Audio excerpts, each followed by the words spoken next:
Next on Vegas, a mysterious blonde pits Tanna against a famous Grand Prix driver in a race against death. I turned this town upside down looking for some mysterious blonde who's trailing another friend of mine and my friend on the police department, and the same blonde have a conspiratorial silence going. You're trying to tell me that one of the greatest champions of all time is smuggling drugs? That's right.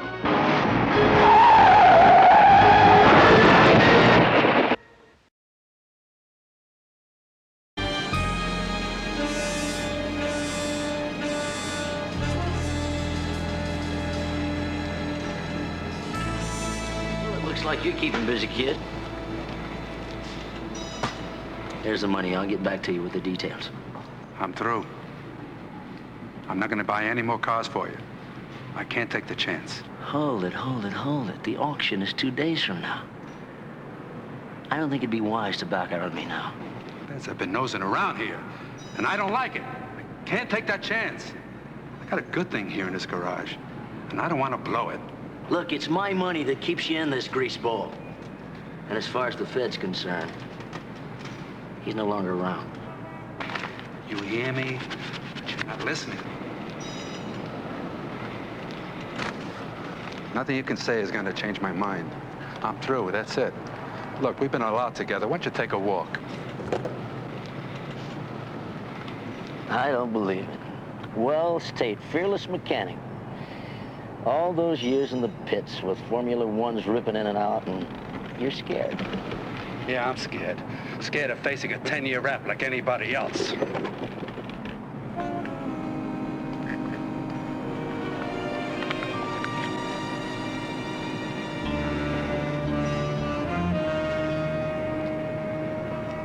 Listen, Tate isn't gonna buy any more cars.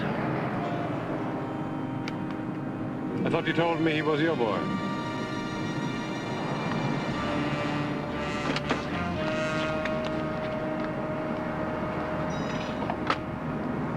You know something, Marsh? I ought to make you clean up your own mess.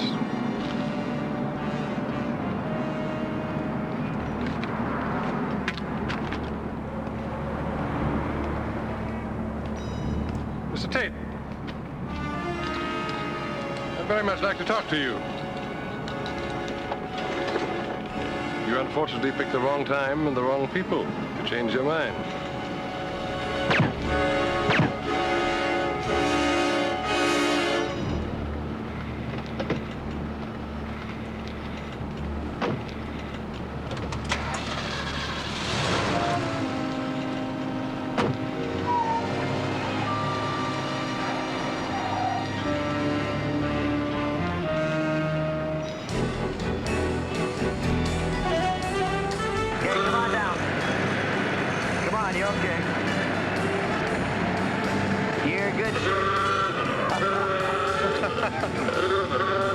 Hey! Terrific. Magnificent! Well, she's straight off the boat from Belgium. What do you think of her, Danny? She is magnificent, just beautiful. It's been in that box too much and started right up for you. Purring like a kitten in a dairy barn. Well, look, just to make sure, why don't we take her for a little spin? Are you serious? Never been more serious about anything. Look, a little showmanship can only help the price. Right.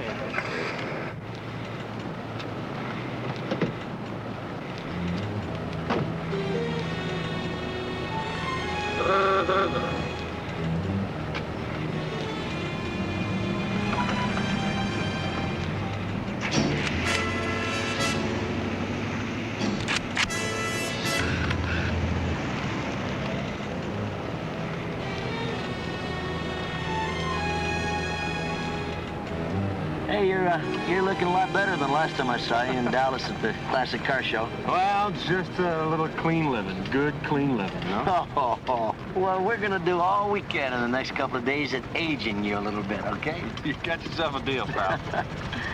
Still driving that 57 T-Bird? Yep, one as sweet as ever. Tate just had it repainted for me. You know, a guy in your line of work really shouldn't be driving a classic like that. You're gonna put it through a building one of these days. Oh, you'd love that, wouldn't you? Then the price of the ones that you own would go sky high, right? You got me all wrong, my friend. Oh, sure I do. No, it would really hurt me to see that car bent up, so why don't you sell it to me? No, I don't think so, but I'll trade you straight across the board for this one. With a horse trader's attitude like that, you're in the wrong business. Well, I like what I'm doing, and I love Las Vegas. Well, I guess that's all that's important. You must be pretty happy doing what you're doing. You're doing very well selling these cars.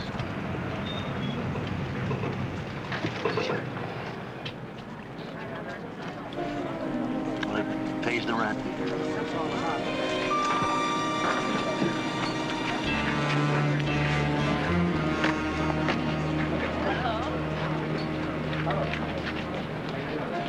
Justin! Hey, Harmon, you get uglier by the day. Tanna.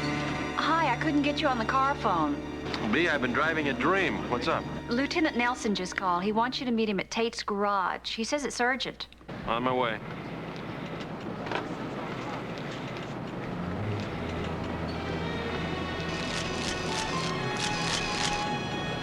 I'll sure be happy to.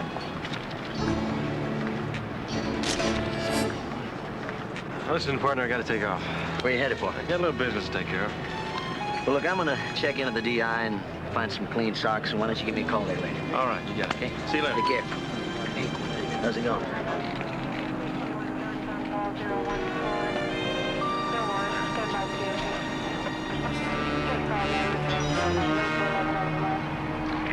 Found your name by the telephone in his office. And we were friends. Justin Marsh introduced me when I bought the T-Bird. I wouldn't let anybody else work in my car. Well, he was shot twice. Witnesses saw two men speed away in a car at the time of death. You know, for 2 years he worked in my car. Last time I brought it in, he drove it all the way to Barstow to buy a valve spring. Didn't charge me a thing. He said maybe someday he'd need a favor. Maybe he was going to try to collect. Your name was on top of everything on his desk. Must have been expecting trouble. Why do people always put off the important things? Mind if I look around? Sure, the lab boys are through.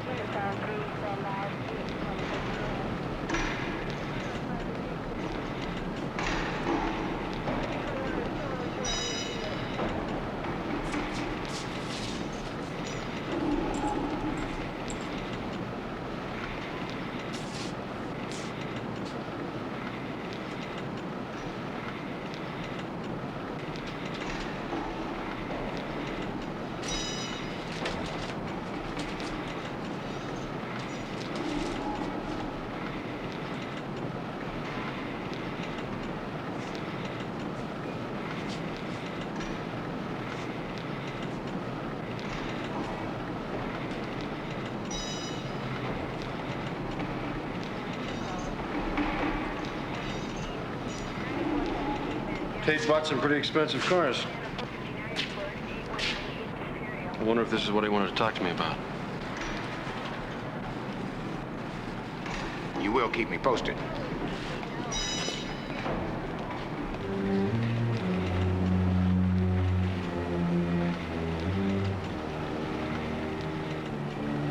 Now, girls, you're going to be serving drinks to potential buyers, the guys with the bidder's tickets. You see somebody bidding on a car, get the drink to them right away. Keep them happy. That's what I want you to do. You keep them lubricated, because the more happy they are, the more money they're going to spend, the more cars they're going to buy, all right? And that's what we're all here for, okay? You got it straight? Is that Harmon Cox, the auctioneer? It is. My name is Dan Tanna. I'm a private investigator. Would you mind telling me I'd like to talk to him for a minute? Okay, wait there. There's a private dick over there. And Tanna wants to talk to you. That ex-wife of mine just won't give up, will she? Throw him out.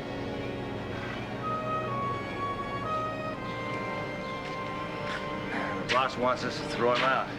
Hey, look, guys, I'm not looking for any trouble. You don't have to, it's here.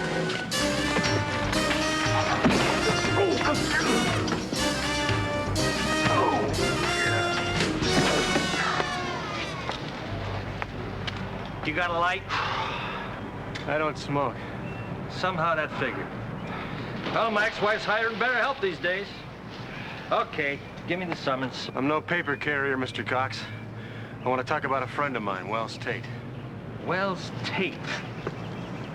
Wells Tate. And the name sounds familiar. From some clippings I read, he bought 3 of his 4 cars from your auctions. In California and right here in Las Vegas. Wait a minute. Sure, I know him. Yeah, I remember him now. You know something? He turned right around and sold those cars for just exactly what he paid for them. Well, why do you suppose he did that? Beats hell out of me. Not very good business. Is Tate some kind of trouble? Somebody murdered him. And you think the auction's involved, right? Well, like you said, Mr. Cox, he didn't exactly exercise good judgment when it came to your auctions. Look here, Tanna. I take it you knew Tate. Okay? That makes two of us. Now, he was your friend. He was my client. I run a tight ship, and I don't want anybody thinking otherwise. You're a private investigator. You find out who killed him. I'll pay the freight.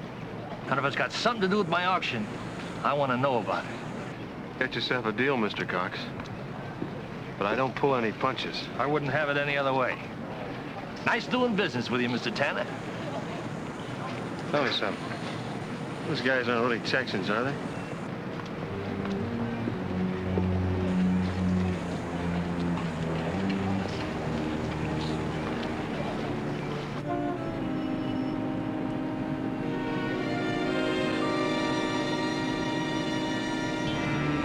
Now that your flaky friend is dead, what do you intend to do for a buyer?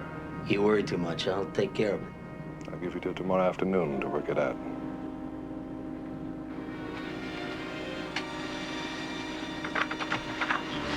One more thing. I think you should stop worrying about the past. Because it's the present that might get you killed.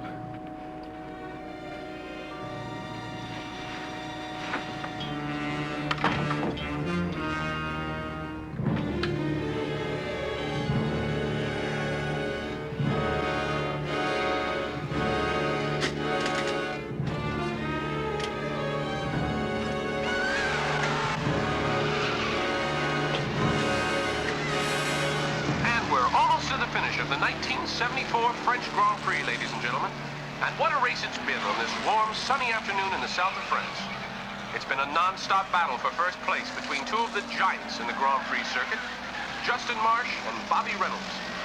These two veterans have left the rest of the field far behind in their constant jockeying for position to see who will cross the finish line first and win the coveted trophy.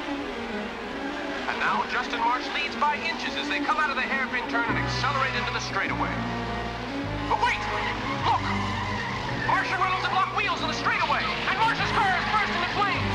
He's hit the retaining wall! The car is engulfed in fire! Oh, ladies and gentlemen, one of the top race car drivers in the world may be gone!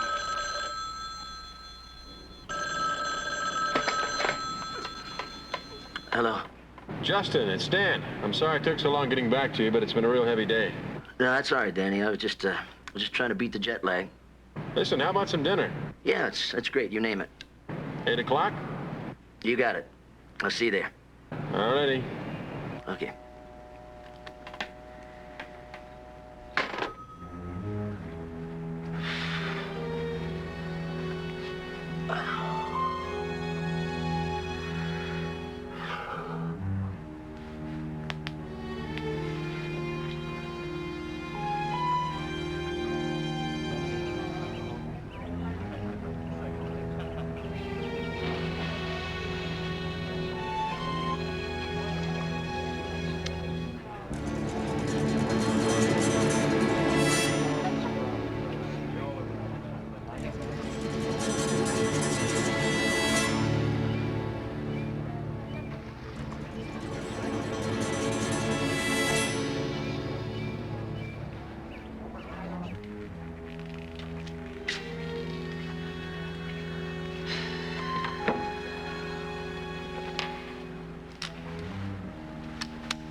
Thank you very much. You can go away now.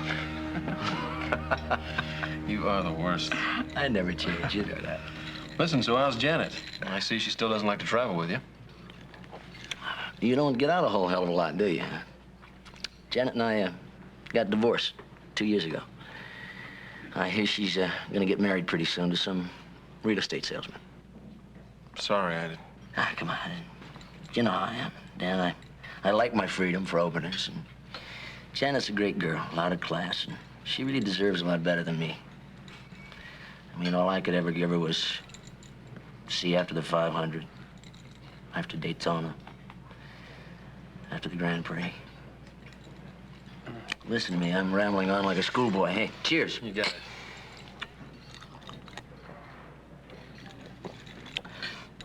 I'm gonna meet some people, about 11. We're gonna catch a second show and have a drink afterwards. You wanna join us? I'd love to, but I got some business to take care of. What's the matter, you don't like me anymore? I don't like you that much. You're a rat. Oh, pardon me. Aren't you Justin Marsh, the race driver? Yes, I am. I saw you in Daytona. Say, listen, would you mind autographing this napkin? Sure.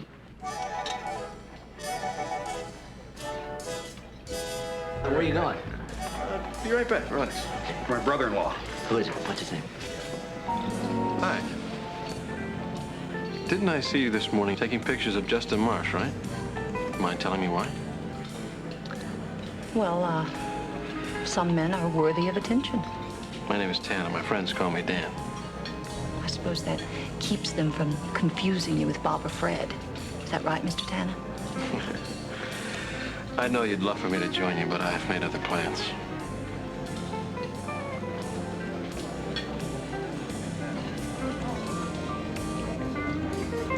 Well, That's a pretty lady. Do you have any luck? yeah, all bad. Now, that's why you look so young. I'm gonna head out. Why don't you come by the convention center in the morning and take a look at the cars? Good, I planned on it. I'll buy you breakfast. Got a better idea. Why don't you pay for dinner, and I'll buy you breakfast. See you later, Danny.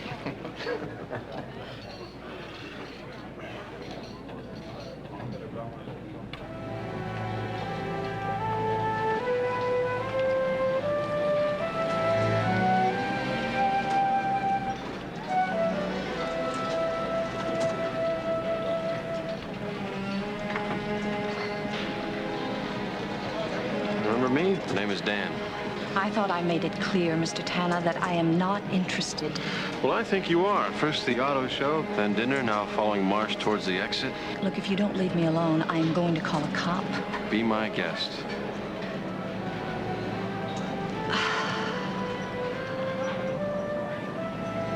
All right. I can explain everything.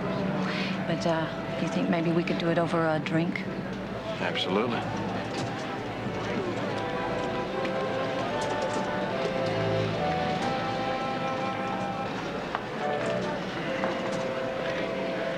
Listen to me, Mr. Tanna. Now that I have you in the midst of all these people, I want you to know that I don't intend to explain anything. Now, in a moment, I'm going to get up and walk away. I don't want you to interfere. And I don't want you to try and follow me. Do you understand? Nobody gets everything they want. I'm warning you, Mr. Tanna. Don't interfere.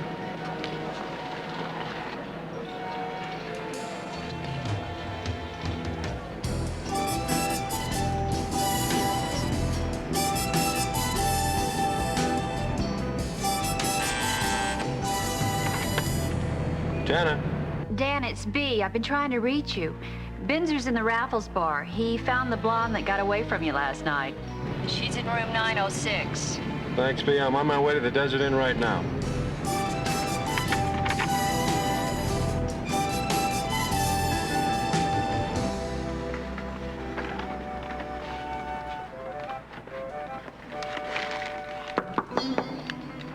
Who is it?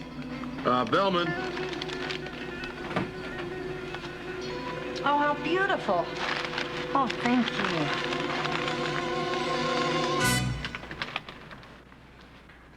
Dan, let me introduce you to Miss Laurie Turner, special agent for the DEA. Miss Turner, Dan Tanna. DEA, as in Drug Enforcement Administration. That's right. I was right. I knew you weren't a photographer. I mean, you covered too well in the restaurant, and you got out of the bar a little too smoothly. Thank you. And now that you know who I am and can respect my intelligence, I'd appreciate it if you would stay away from Justin Marsh and keep out of my way. Well, what I'm going to do is ask you the question one more time. Why are you following Justin Marsh? I think you should tell him, Miss Turner. Dan can be completely trusted. Miss Turner, I think you should tell him Dan can be trusted. What the hell's going on here anyway? Does it bother anybody that I'm trying to find the murderer of a friend of mine? I turned this town upside down looking for some mysterious blonde who's trailing another friend of mine, and my friend on the police department and the same blonde have a conspiratorial silence going. Not nearly as much as it bothered me, Mr. Tanna, when I found my partner's body floating in a Florida swamp half-eaten by alligators. I really set myself up for that one, didn't I? Sorry. So am I. So is his wife. So are his 3 children. And just as sure as I'm standing here, it was your friend, Justin Marsh, that put him in that swamp. Now, why would Justin Marsh want to kill a DEA agent? Look, I have information that Justin Marsh is a major heroin smuggler. Now, he uses the classic car auction as a front. Travels all over the world buying cars. He refinishes them, puts the dope in the cars, ships them in to be sold. You're trying to tell me that one of the greatest champions of all time is smuggling drugs? That's right. That's exactly what I'm saying. That doesn't make any sense. I mean, he makes enough money selling those cars. Well, I hate to disappoint you, but when your friend quit racing, the only thing he had to his name was a reputation. And he met a guy by the name of Arthur Rollins, who showed him how he could make a few bucks. Apparently, Dan, this happened about 5 years ago. Then old-fashioned greed set in, and Justin Marsh is in the thick of it. Well, if you hotshots have all this information and evidence, why don't you just arrest Marsh and confiscate his car, huh? Well, it was my partner that got onto Marsh last month. And I want all of them, Tanna. Marsh, Rollins, everybody associated with it. Now, you trying to tell us that your people are ready to pounce on them as soon as they buy the car? No, you see, they don't buy the car themselves. They recruit buyers. Tate must have been involved. That's why I didn't have to make a profit reselling the cars. That never made any sense. Well, he probably tried to quit. So they killed him. That's right. He bought every car from Justin Marsh. I know. I've known Justin for so long, it's just hard for me to believe it. Well, I think the Justin Marsh that you knew, I think he died a long time ago. And I really would like to get this one. How would you like to take a walk into the lion's den tonight? I'm not sure I know what you're talking about. You will. I'll pick you up at 8.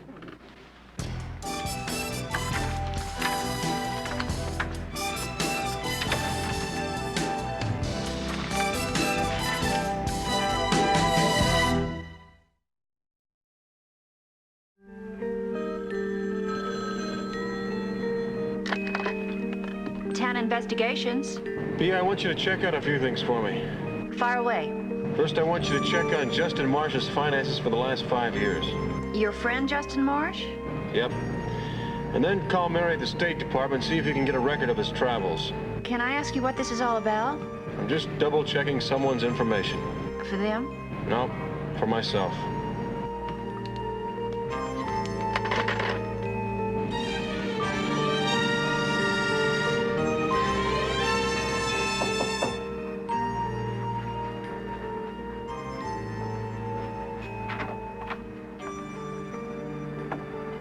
Hello, Justin.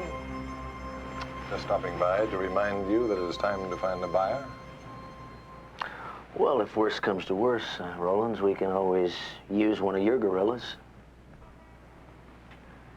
You know, Justin, your attitude is beginning to sour. It's not good. Not good for you at all. Why don't you go down and play with those little pretty cars? Get into a good mood, huh? That way you won't do a stupid thing. Look, if you're trying to say something to me, why don't you just say it? Driving around in town with a detective in a car that's loaded with heroin is not the act of an intelligent man, now is it? Tanna's a friend of mine. I know that's difficult for you to understand because You don't have any friends. Now, we checked out your friend. And he has a reputation much too smart to be used as a front man. For that reason, I bought my friend Ben. He's not known on the West Coast. He'll sort of stick around you, you know, in case you find out that Tanna is smarter than you thought he was. Listen to me. You lay one finger on Tanna, and I'll make you sorry you ever heard my name. You know something? I'm beginning to feel that you're not interested in getting a buyer. And I don't like that at all. I'm worried. Excuse me.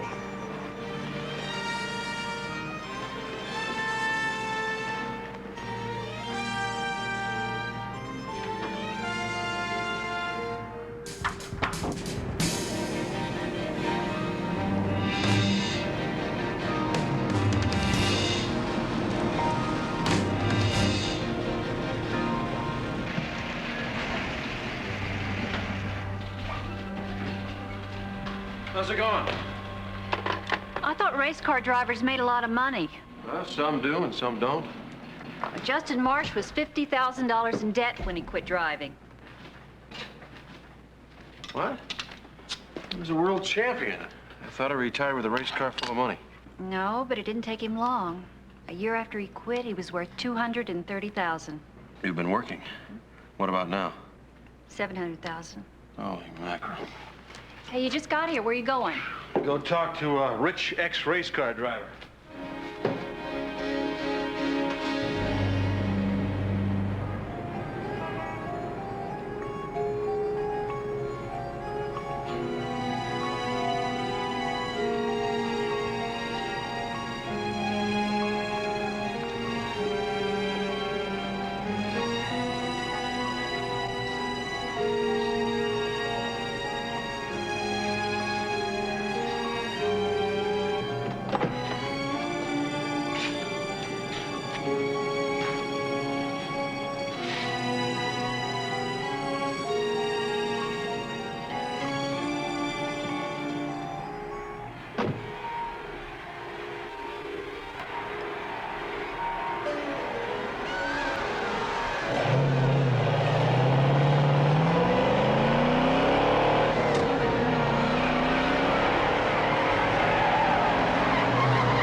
You know, I won the Daytona in a Maserati. It reminds me a lot of this car.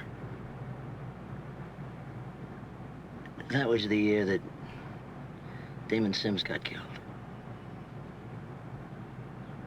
Or was it the year before that? Who remembers and who cares?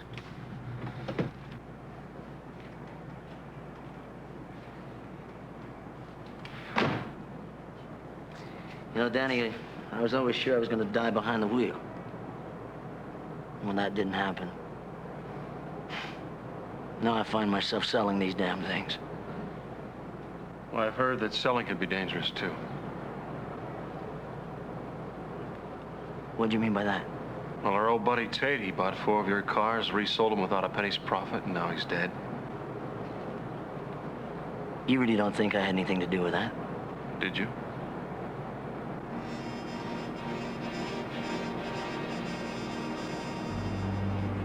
You know, I'm just gonna pretend you didn't say that, Danny. I think you're working too hard, Danny. See you at the party.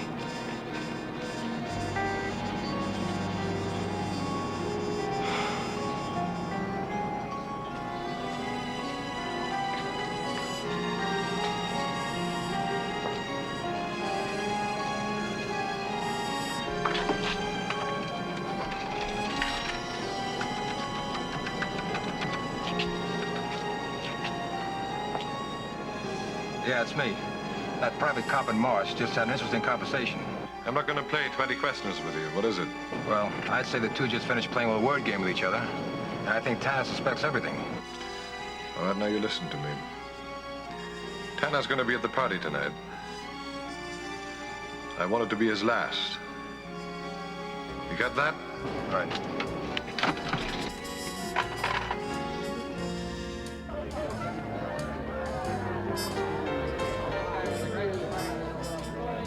Howdy, ma'am. Step right over to the bar. Daniel! Harmon. Glad you could make it, boy. Laurie Turner, I can meet Harmon Cox, a good old Texas boy. My pleasure, ma'am.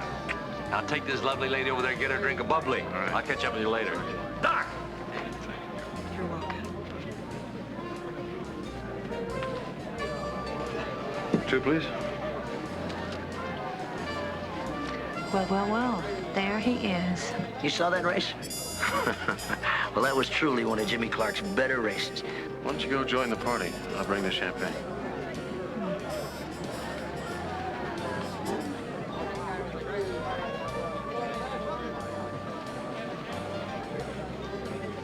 That's your girlfriend? She's a friend of mine. Pretty young girl. You wouldn't want to hurt, would you? No. I think we should talk. Yeah, you wouldn't need those.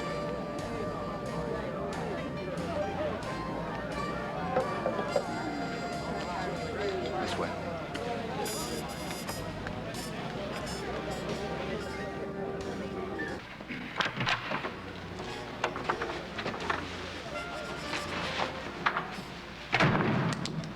He didn't say anything about a gun. Hey, you know, Tanner, you've been so concerned about Tate. I'm gonna find you a nice little plot right next to his.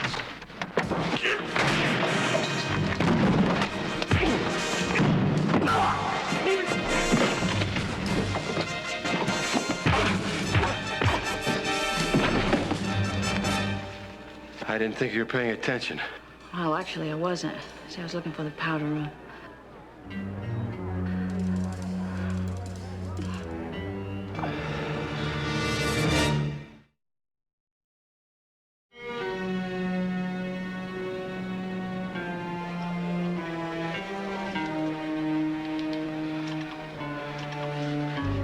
He wouldn't say a word. I don't think you'll get much out of him. Not even his name.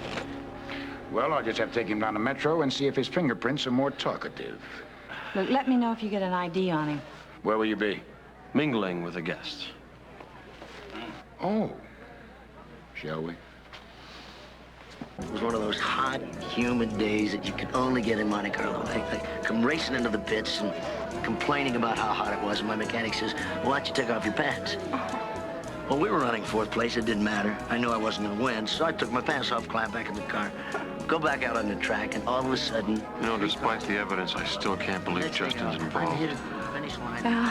Well, despite all the training, it's all I can do to keep from nailing him on the spot. Crawl out of the car right away because all I had on was my fireproof long john. Should have seen those pictures. Oh, I have to tell you, this is really frustrating.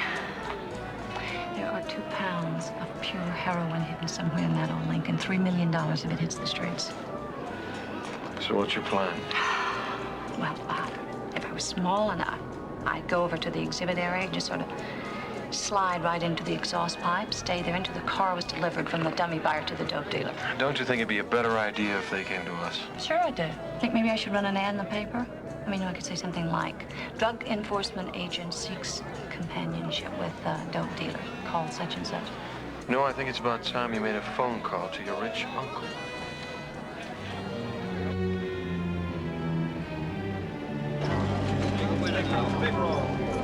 You know, Justin, I just don't like what has been going on at all. Your little private eye is still alive and nosing around with some blonde that nobody knows. And one of my men is in jail. I told you not to mess with Tanna. You just wouldn't listen, would you? And I'm telling you one more time. I don't want you to bother Tanna.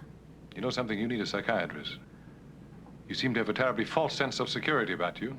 Must be that once you've survived the Grand Prix circuit, you guys think you're indestructible. Yeah, I'm indestructible, hadn't you noticed? I mean, I'm still here, and people are still asking for my autograph.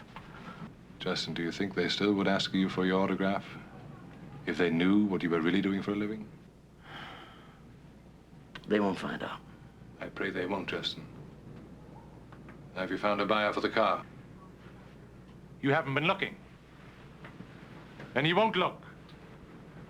It's as if some terrible death wish has come over you. I've decided that Garth here is going to do the bidding. So why don't you give him the money? You got it?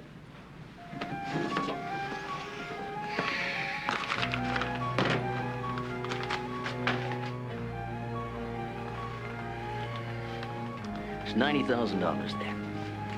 That's more than enough to buy the car. You know, Justin, I hope you're right. I really hope you're right.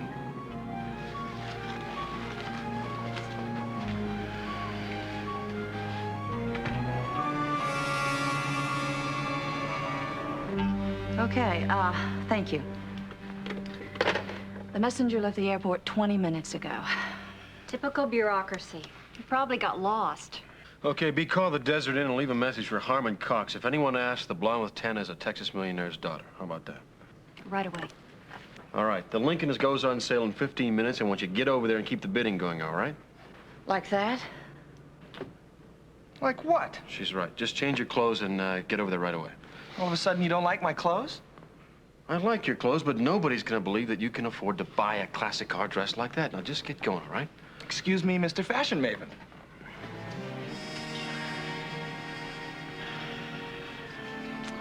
You know, Dan, if we can nail the buyers here, we have a really good chance of busting that entire New York ring. Keep that filth off the streets. Well, let's give it our best shot. The next car, ladies and gentlemen, is one of the stars of our show. It's a 1926 Lincoln dual cowl fan. A real classic. It's from the collection of Justin Marsh, and you know what he does to a car. Folks, it just don't come any better than this one. All right?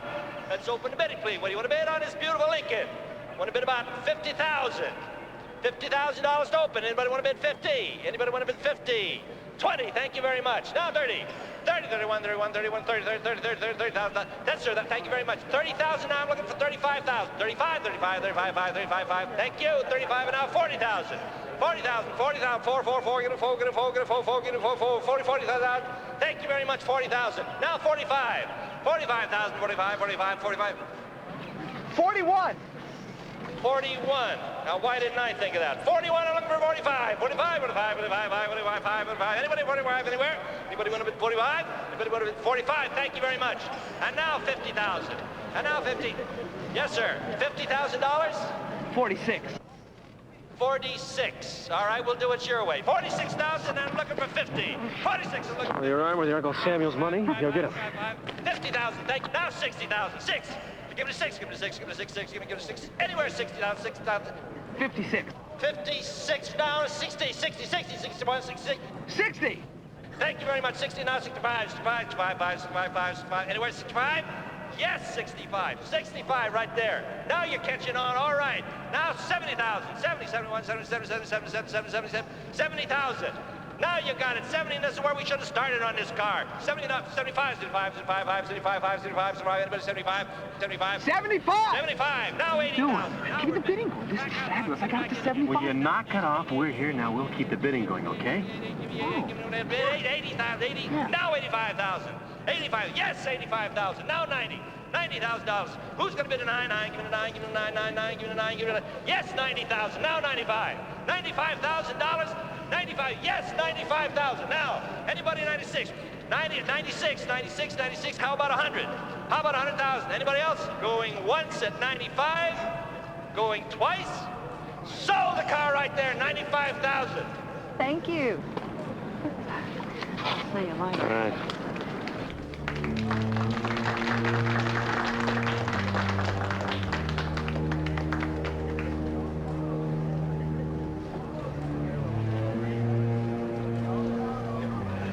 Go to the auctioneer's office and find out who she is.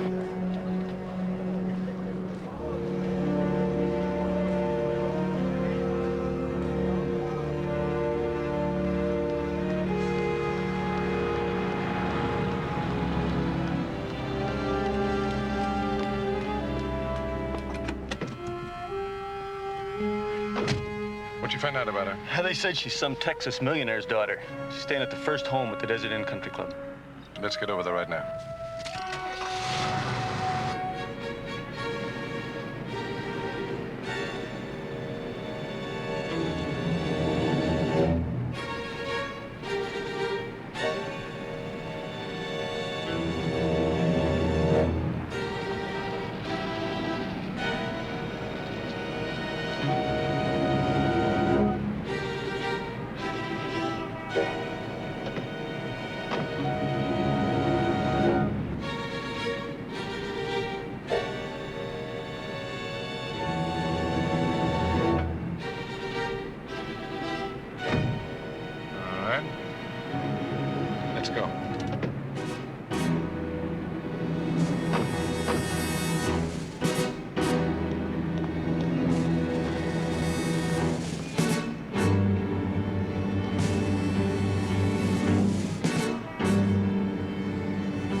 Find what you're looking for, gentlemen? All right, up against the car. Come on, move! There's one more to take care of. I'd like to be the one. It's best that you do it.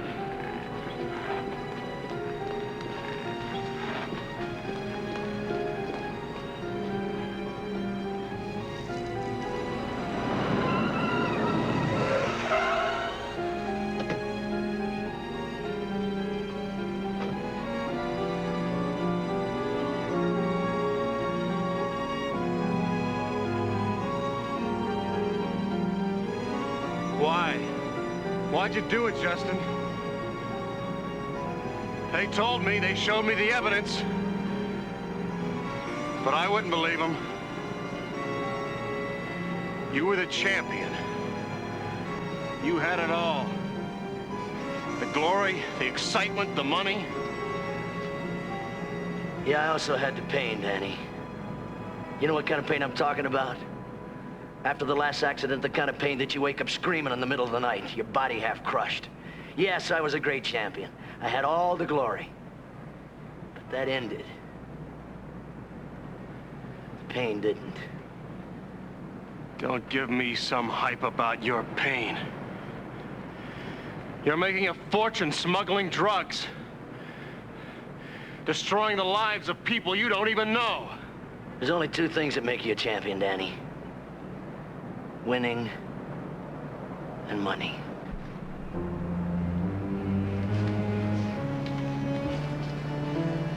It's all over, Justin.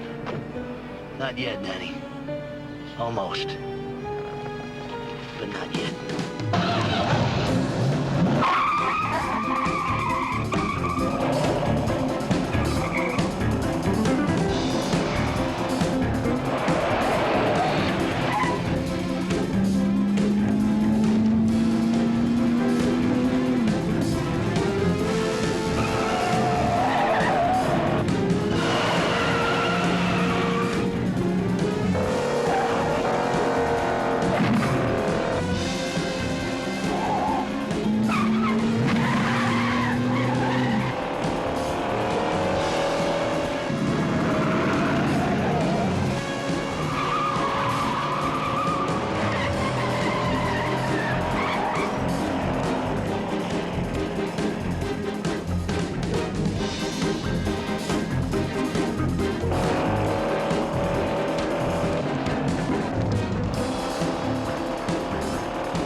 this. I'm turning into a prune. You don't look like a prune. Don't tell me that Cox couldn't sell my car. Well, I know. I know he sold it, right? At a price less than what I paid for it, and Uncle's gonna take it out of my paycheck? Not only did he sell your car, but he sold it for a $10,000 profit. Isn't that beautiful? Isn't that pretty, huh? You know what? I know just the family without a daddy that can use that. You know, I had a feeling you were gonna say something like that. Yeah? Yeah. I'm in need of a partner, Tanna. Well, Turner, if you ever quit the agency, I just might take you on. Yeah? Yeah, we can discuss the terms over dinner. Well, give me a hand. Whoa!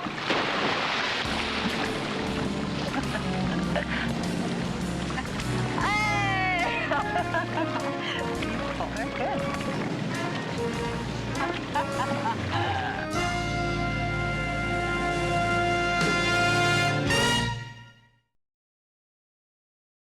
Next on Vegas, terror strikes a private eye convention as detectives are murdered one by one. What's bugging you? 2 dead detectives in 1 day, that's what's bugging me. I'm just an ordinary run-of-the-mill private investigator. Could be in big trouble if you've ever worked on this case.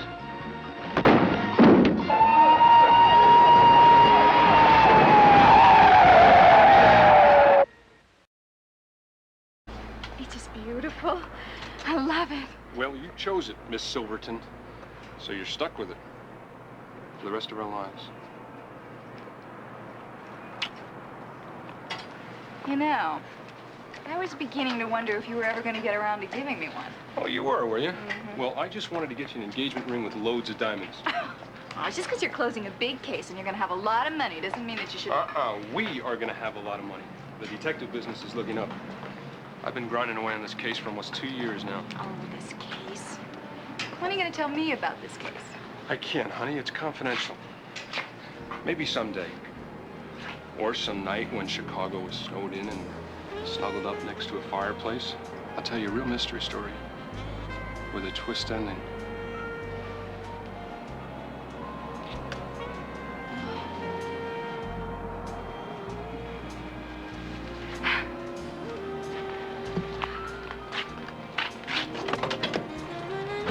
You know, I am going to love being Mrs. Bradshaw. Housewife. You're not going to miss the Vegas footlights, are you? Maybe a little. Hey. Well, not enough to keep me there past the end of your detective convention. Oh, I see. Well, then get moving so I get my last bit of bachelor time in before the wedding.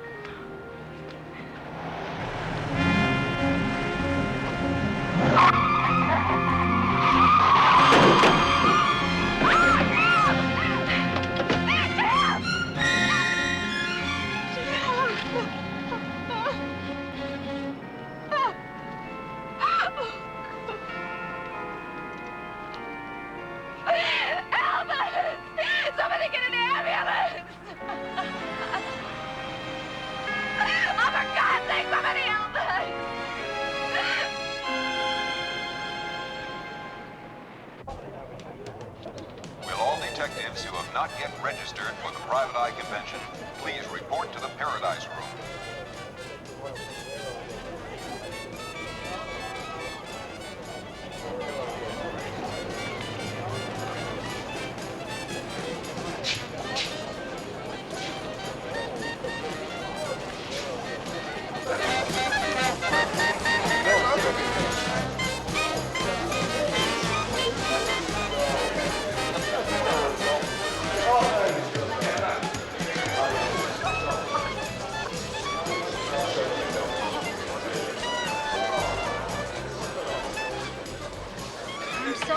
Prescott, but the desk people tell me that the suite area you want has already been filled.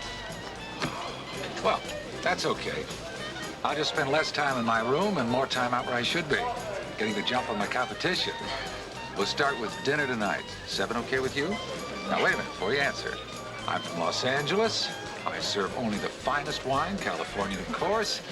And I do tell fabulous stories about all my cases. What do you say? Well, we'll see. Okay. Thanks. How's it going?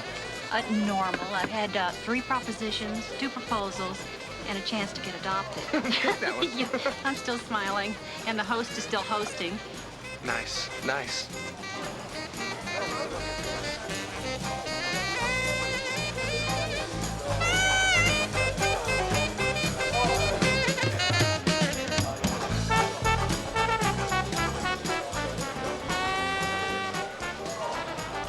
Eric, right? Eric Marshall, Marshall Detective Agency, Boston. Yeah, I remember your demonstration in Miami last year. Computers Against Crime, right? I'm flattered you remembered. Oh, sure. Dan Tanna, Las Vegas. How are you? Yeah, we've got your computer set up in the Paradise Room for the demonstration tomorrow. Well, I hope I'll see you there tomorrow. Well, I'll be there. Wouldn't miss it. Good. Okay. You're the host. Excuse me. See you later. All right. Yeah, I'm the host. My name's Dan Tanna. Okay, now look, some fathead has lost my electronic surveillance gear. Well, no, actually, we put it in the crown room for you. Mr. Ragosi from New York, huh? Tony! Hey, Tony. Hey, you just saved my sanity. I thought this was another typical convention screw-up. Well, we just try to anticipate everybody's needs, Tony. So you're the host, huh? I guess that means you work and you live in this hellhole, huh? Well, as a matter of fact, I think it's the best town, the best people in the world. I love Las Vegas. Come on. You just do a little surveillance, you're gonna burn those pretty eyebrows off looking through the keyhole. It's so damn hot. See you, Tony. How you doing? Hey, Vince. I'm here. I want you to do something for me. What? Go to the crown. Mr. Tanna! Mr. Tanna. Charlotte Henderson. All right, Miss Henderson, you're the one who's going to conduct the self-defense demonstration? Well, I'm not sure. You should have called me. Well, I did try to call you several times in Atlanta last week, and we kept missing each other, so I just assigned you an activity from your biography. It said you were great at scuba, skydiving, and hand-to-hand combat. Well, I can't demonstrate self-defense techniques without a partner. But you never ask. Hand-to-hand, cheek-to-cheek. See you at the pool at 3?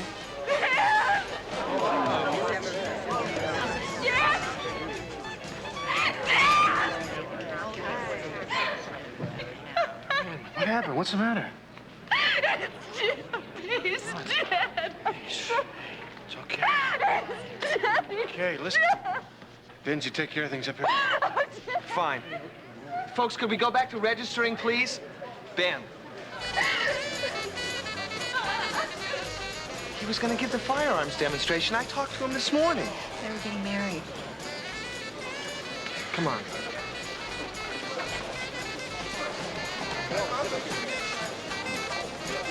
Yeah. He was walking behind the back of the car and Sit down. a big sedan came by. Okay. Shh. It's all right. It's all right. He looked so scared. If you'd seen his face. He just looked so scared when he saw what was happening to him. The police said it was an accident. But I know it wasn't. Dan, please, you've just got to help me. You just got to help me. Okay, take it easy. Just listen to me. How do you know it wasn't an accident? I saw the car. It didn't have to hit Tim. The guy went right for him. Did you see who was driving the car? No. Could you tell if it was a man or a woman? Marianne, what about the make? The color, the license, anything? Look, I know it's tough to be asking questions like this at a time like this, but you gotta try.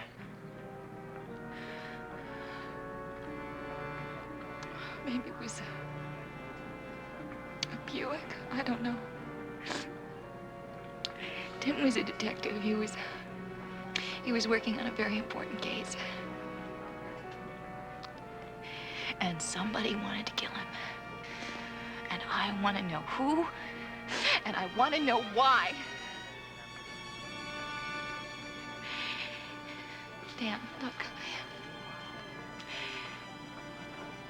I have a little bit of money that Tim and I put away for our move to Chicago. I can pay you. Hey, don't worry about the money, okay? Dan, can I help? Marianne, why don't you go back to your place and try to rest, all right? Okay. You drive her home. Sure. Where are you going? I'm gonna go see Nelson.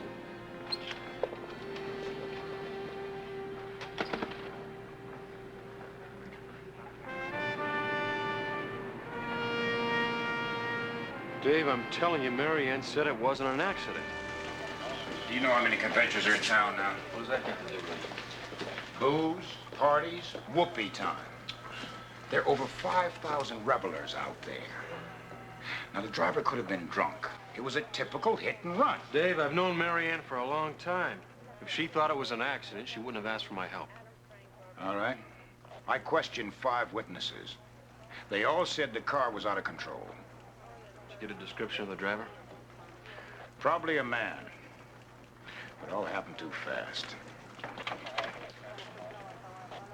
Miss Henderson, I told you at the front desk. I have no further information on the Bradshaw case. I couldn't help but notice Mr. Tanna's license on his T-Bird out front, and I thought perhaps something might have broken in the meantime. Not yet. Miss Henderson, if you don't mind my asking, what's your interest in this case? Friendship. Tim and I worked in a couple of interstate cases together last year. Do you have any idea why someone would want to kill Tim Bradshaw? Mr. Tanna, you and I make our living prying into other people's lives. Who would want to kill you? Or Tim Bradshaw? Take your pick. Tim was in this business long enough to run up quite a list. I thought I'd tell you what you do, Miss Henderson. You take that list apart if you want to. Right now, I have a hit and run. No offense, Lieutenant, but I've heard that tune before. No real evidence. And you're overworked and you're understaffed. And you've got it. Lieutenant. Might I make a suggestion, please? Sure. As long as it isn't something like teaming up. I prefer to work alone. I just suggest that you tread softly. The people in this town respond to a light touch. Like I said, no offense. That lady has more than a passing interest in this case. And the determination of a pit bull. I'm gonna go see if I can locate some of Tim Bradshaw's enemies. If he actually had any. Well, he had at least one. The one who killed him.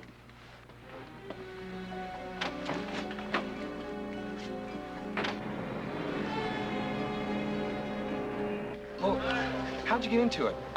Detective work. 20 years I wore the blues and a badge in the Big Apple. You're a cop? Yeah, and a good one, too. But, I got a little tired of hassling the punks on the street. My kids grew up. And my wife. God bless that lady. She passed on. I'm sorry. Oh, no. We had a good life.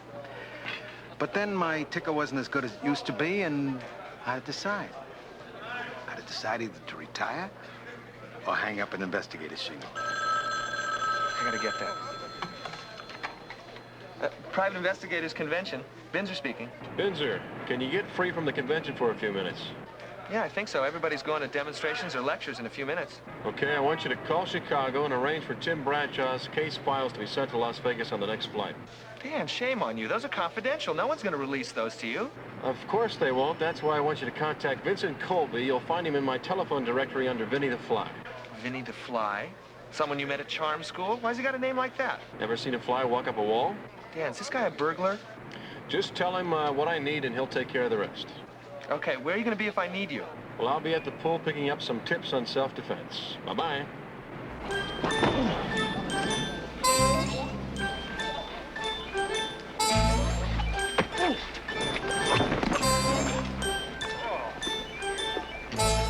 Okay, y'all. Your turn. Let's see how well you listen to this Georgia girl.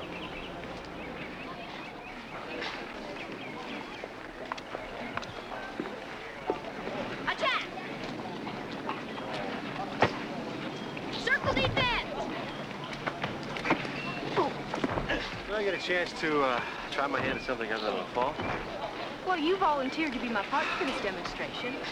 He always takes the falls. I can see why I stayed home.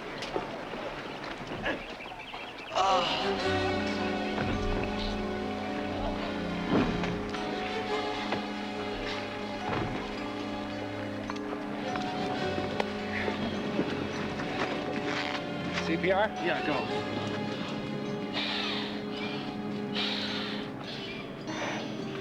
Two, three, four.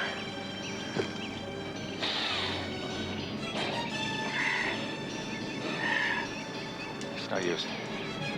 He's dead.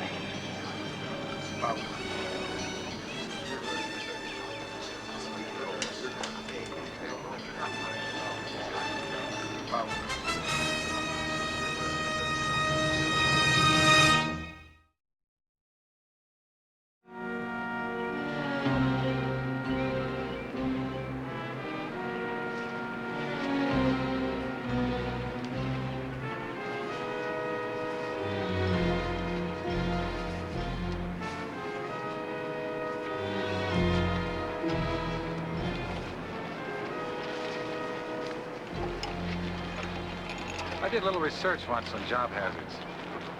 You know what the worst one in our profession is? It's not bullets or car chases. It's stress. You show me a good working detective, I'll show you a guy that's probably got a bad stomach and a bad heart. A New York detective. Tony Ragosi didn't seem to be the kind of guy to buckle under tension. Take a look at these. Enderon? Probably for his heart. So when you get the autopsy report, I'd like to see it. Sure. What's bugging you? 2 dead detectives in one day, that's what's bugging me. Say, Tanna, you know, I did hear the New Yorker, Tony, talking to your friend Binzer. He was telling him about his heart. Oh, I'm sorry. John Prescott, L.A. John. This is Lieutenant Dave Nelson, Metro PD. Mr. Prescott? Well, there's nothing in here but some bar receipts, a wallet, and a room key. Mind if I borrow that key for a few minutes? You want to check out the room?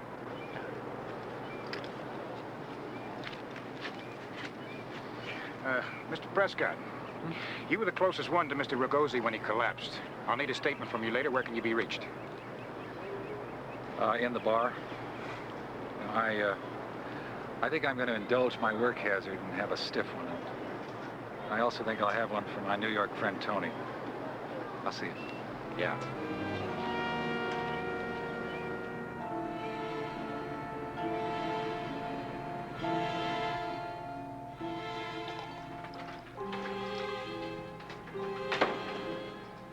Hi.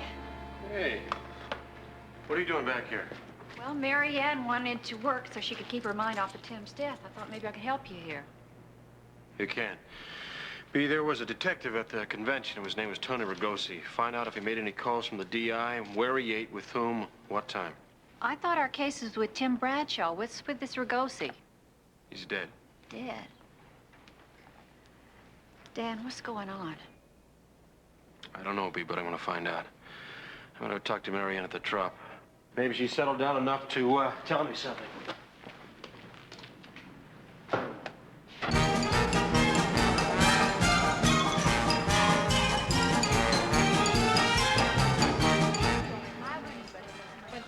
Well, I never...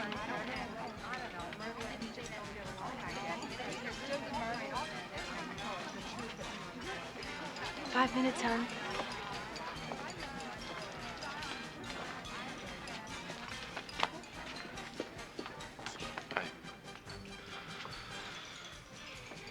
She's been sitting like that for over an hour, Dan. Ever since that detective lady with the southern accent came and talked to her. Southern accent. Tall woman, very pretty. Pretty insensitive, if you want to know. Asking Mary Ann about Tim, and he's not even dead 24 hours.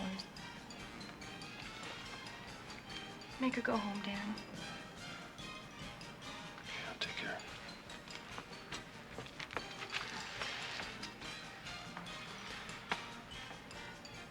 Hi. Hi. Why don't you let me take you home? I don't want to go home. I was all packed to go to Chicago. And then I can't just sit there and look at the boxes. Let me get you out of here. You can't stay here. No, I'll just take a room here. I need to be by myself.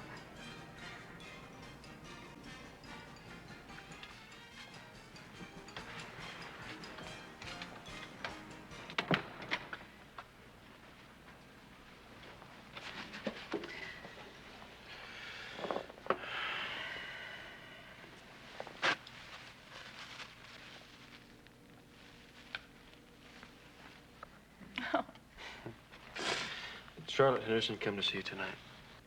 I think that was her name. All she said was that she was a friend of Tim's and she wanted to help find his killer. Do you mind telling me what she wanted to know? Not very much. I told her about how Tim and I met 2 years ago when he came to Vegas. And then she wanted to know if he ever mentioned any case he was working on. What did you tell her? Well, Tim had mentioned an open case he was working on.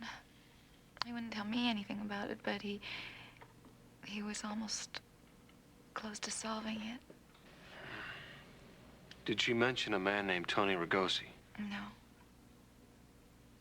But Tim mentioned somebody who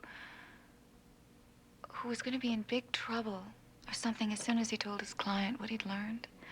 I don't know, something about a twist ending or something. I don't. Did Tim ever talk about Charlotte Henderson? No. He had a thing with a lady detective once. It lasted quite a while, but it was over. From the way Charlotte was acting, my female intuition tells me that she might have been the one. Yeah, well, you might be right.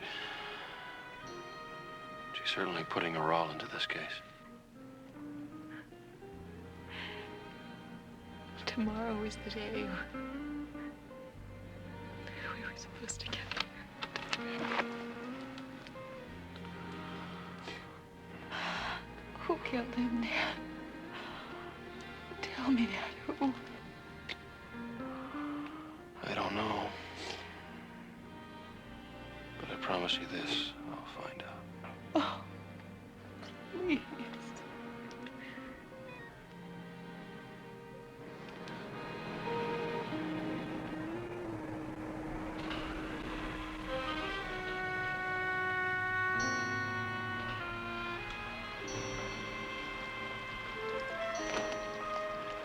Hi.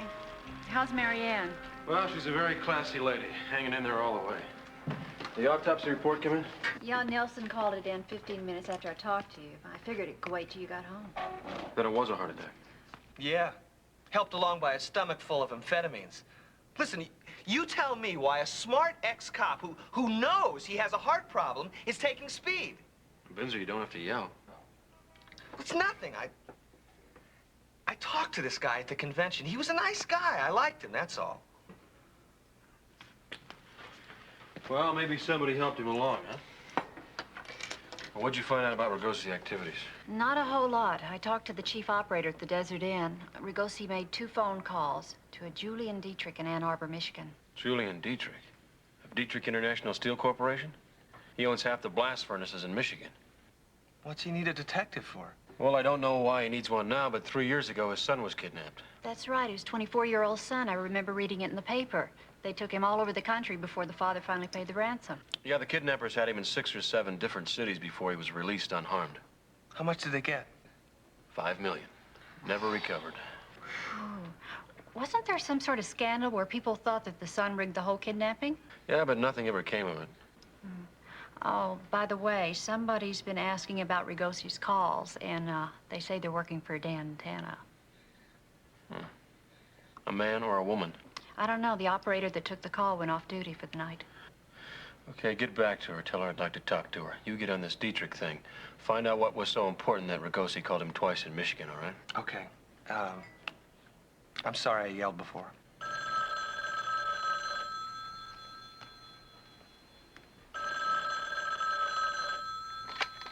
Tanna. Dad, I'd like for you to meet me at Metro. Sure, what's up? Well, one of your conventionaires, Eric Marshall, was just brought in. You mean the guy from Boston? Yeah, is he in some kind of trouble? He's dead.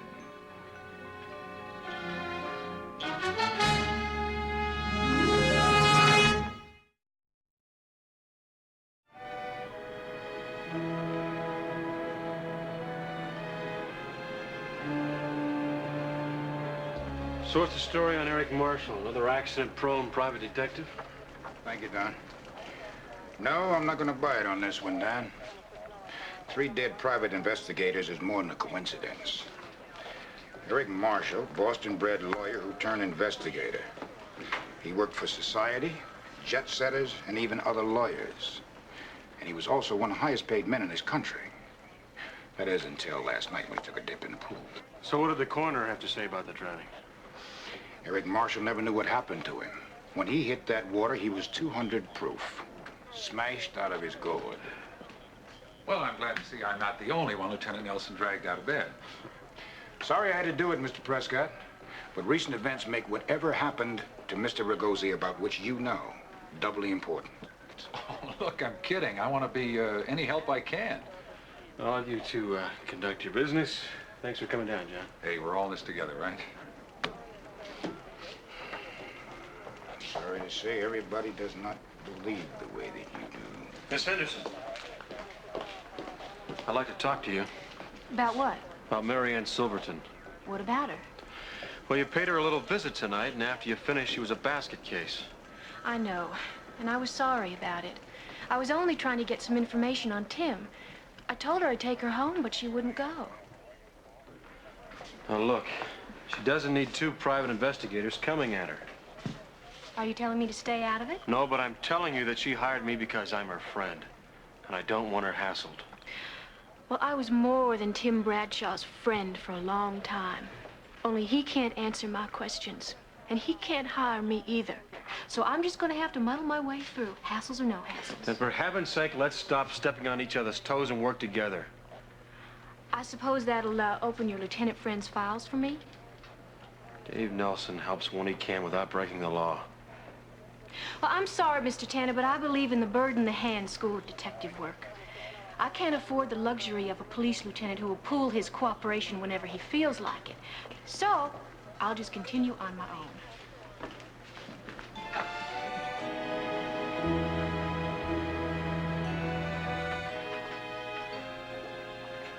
Morning. Hi. Morning. Hey, you got it. Airmail from Vinny the Fly. Very good. Let's hope it tells us something. Is this guy really a burglar? There's not a brain surgeon. Looky there. See that? Tim Bradshaw was working on the Dietrich case when the boy was being held in Chicago. So that's 2 dead detectives who were working on the case. What about Eric Marshall? Did Dietrich people say anything about him when you talked to him? Dan, I tried really hard. I was on the phone with 20 different people. I'm telling you, all I could get was the corporate shuffle. You just don't get through to Julian Dietrich. The Dietrich case, that was the case that Tim Bradshaw was telling Mary Ann about. Had to be. B, what time does that operator go on duty, the one who got the call requesting information on Tony Ragosi? About a half hour. Okay.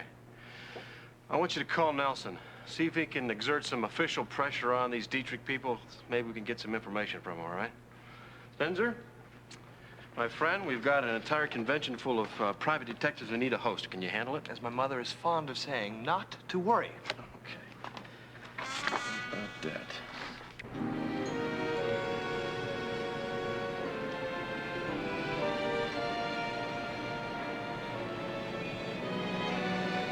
You gotta understand, Danny. I thought you were expanding your business and took on a new partner. No, Jennifer, was it a man or a woman? It was a woman, near as I could tell. You remember what she said? Oh, boy, you sure do know how to tax a girl, don't you? Y'all know how many calls come through this switchboard a day? Thousands, right? That's right. Look, she was just another voice, Dan. Was there anything different about her voice? Was she nervous? Was it high or low? A stutter? Did she have an accent? Not that I recall. She sure didn't have no accent. At least not like you, anyway. Jennifer, I love you. Wow.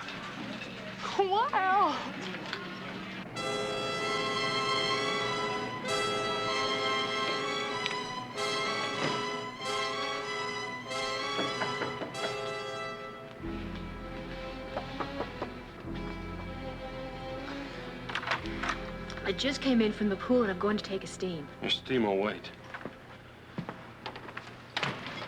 I want to know why you told a hotel operator you worked for Dan Tanna. I knew y'all could get whatever information you wanted around Vegas, and I couldn't. So I evened the odds. Whatever happened to the little word called ethics? Mr. Tanna, I don't have the connections you have in this town. So I have to use the tools I've got. Now, if that's unethical, I'm sorry. What do you know about Julian Dietrich? Not much. I remember his son's kidnapping. What did Tim say about that kidnapping? Or Ragosi or a Marshall? I had never met Ragosi or Marshall before I came to this Jinx convention. I'm just an ordinary run-of-the-mill private investigator. I could be in big trouble if you've ever worked on this case. Because I sure don't believe those 3 dead men went out in accidents. I appreciate your concern, but I can take care of myself. Well, for your sake, Miss Henderson, I hope you're right. Because otherwise, I think you're really skating on thin ice.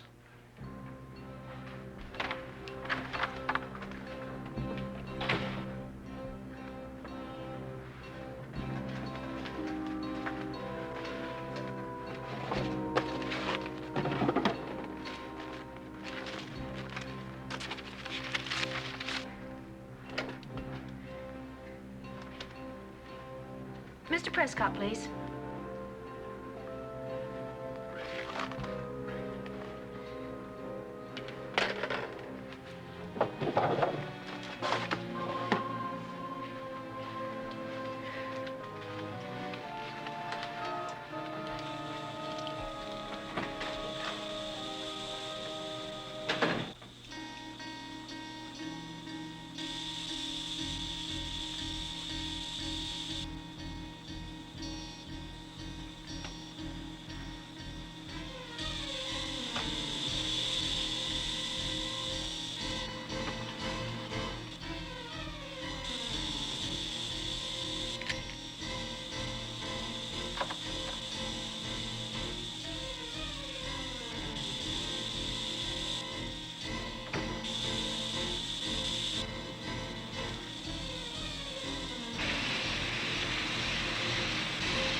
This is Dan Tanna. You have a call for me?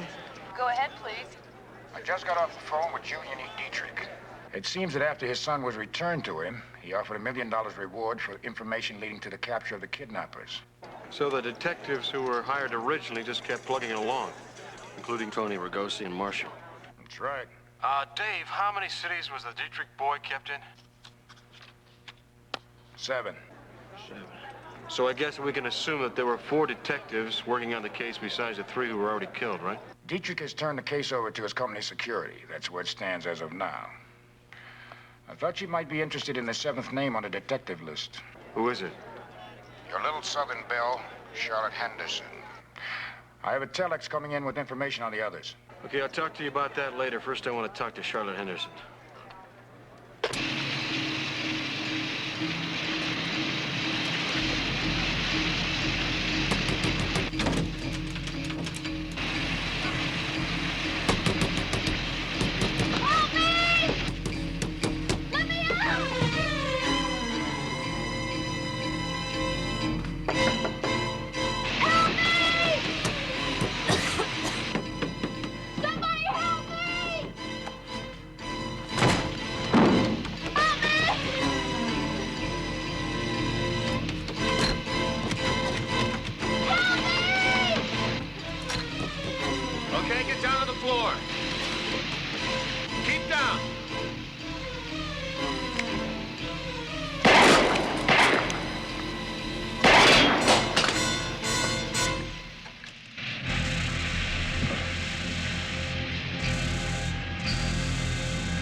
Feeling better?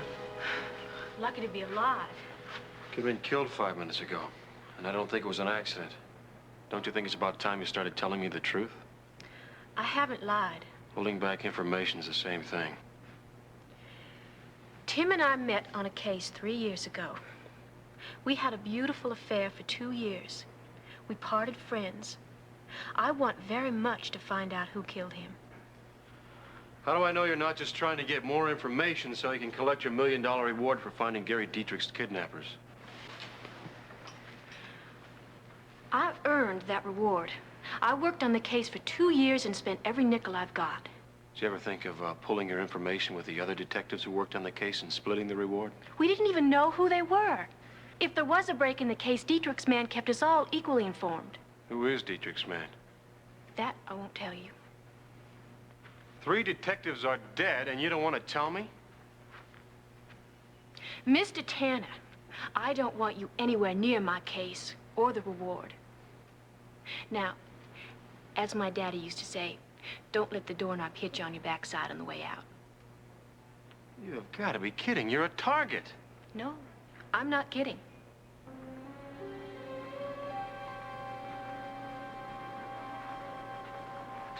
You know, Miss Henderson, it's pretty tough to spend $1 million in a cemetery. Your daddy ever tell you that?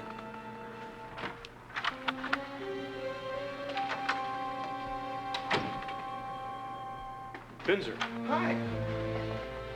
Listen, I got a little surveillance work for you. Yeah? Yeah, I want you to keep an eye on Miss Henderson. If she goes out anywhere, you call me at Lieutenant Nelson's house, all right? Yeah. Okay? I'll take good care of her. All right, good.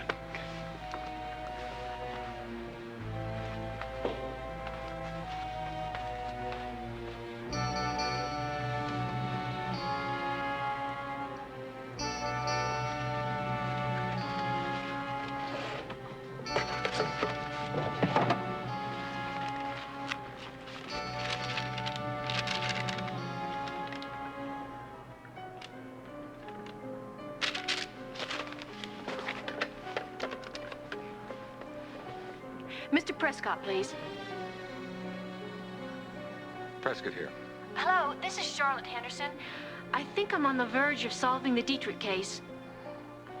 Mr. Dietrich will be ecstatic. Shall I call him? No, why don't you come down here, bring your files, we'll go over them, then we'll just call him together. I'll be right there.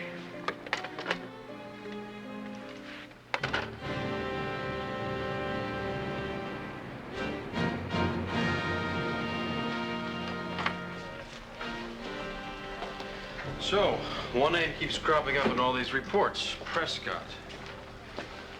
But he wasn't one of the 7 working for the reward. No, but he was Dietrich's coordinator on the search for the kidnapper from the very beginning.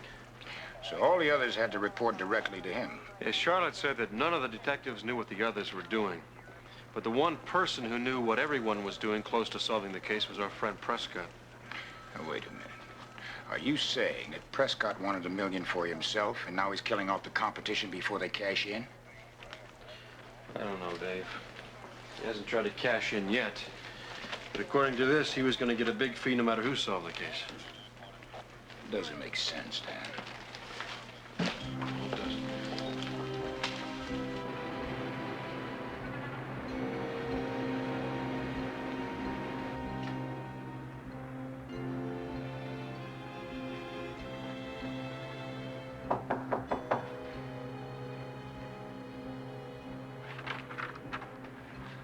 Well, the world's prettiest detective, looking as beautiful as usual.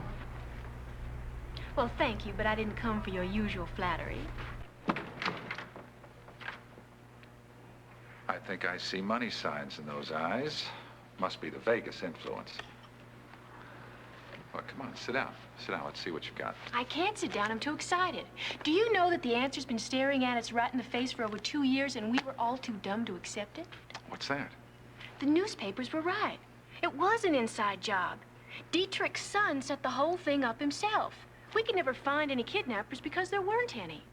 That's a very clever theory, Charlotte. Well, you bet it is. And when Tim and Ragosi and the Bostonian got too close, he had to kill them. You know, you may be right. Or at least partially. Let me see the file. Why are you packing? The convention isn't over till tomorrow. Our reason for being here is over, Charlotte. Which was? To see all my people and to eliminate the ones that got too close to the truth. I don't understand. Charlotte, you were right about the kidnapping being an inside job, but I'm afraid you just picked the wrong man. You see, young Dietrich didn't have it in him to plan the perfect kidnapping.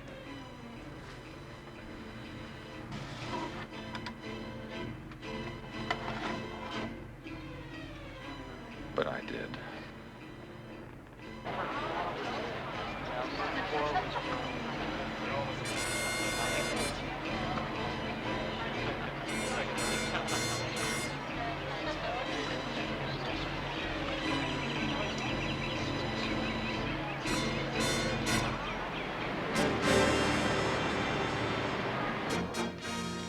Okay, let's try this once more. Now, I know this has got to be tied into the Dietrich case because all 3 detectives who were killed were working on it. Charlotte Henderson admitted she was working on it. Now we have information that involves Prescott, too. Well, with 3 out of 5 people dead, that leaves 2 suspects. Charlotte or Prescott. And just one, Charlotte Henderson, wouldn't try to kill herself. It leaves out Prescott, too. Because regardless of who gets credit for solving the case, he still gets his fee. So we're back to square one. Unless, in solving the case, he'd have more to lose than gain, like if someone found out that he was involved in the kidnapping. Lieutenant Nelson. Yeah. It's for you. I'm gonna put a special line in it for you and charge you for it. Thanks. Tanna. Hi, this is Binzer. Listen, Charlotte just left, but you don't have to worry about her. Why? Well, she's in very good company. She took off with one of the detectives, Prescott. Vince, did you see where they went? Well, he went out to the parking lot. I think they took his car. What kind of car was that? Well, it was a black Trans Am, one of those T-bar things. Hey, listen, you did just say to call. I mean, you didn't want me to stop or anything, did you? Right, thanks, Vince. You did good. Charlotte just left the hotel with Prescott. All right. I'll put her on an APB, and we'll take a squad car.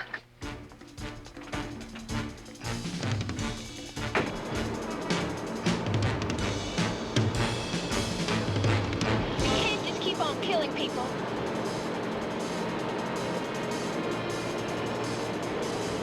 We'll see.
Pull over to his door and hold it steady.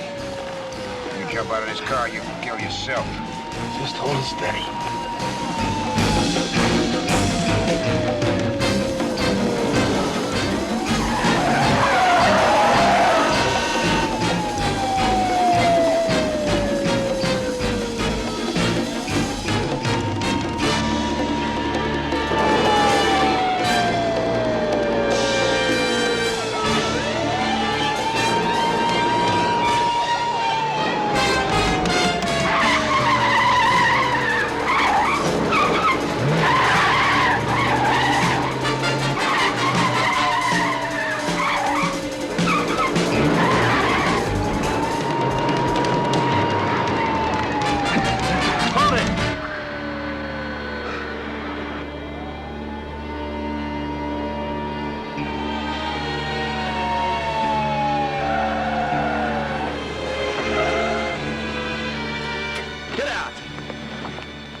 came real close to that cemetery.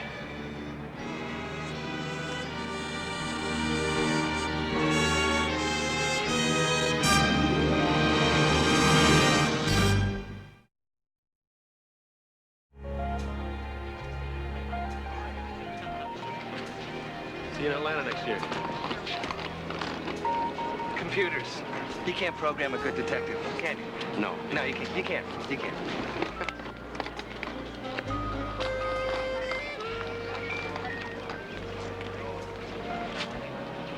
Hi.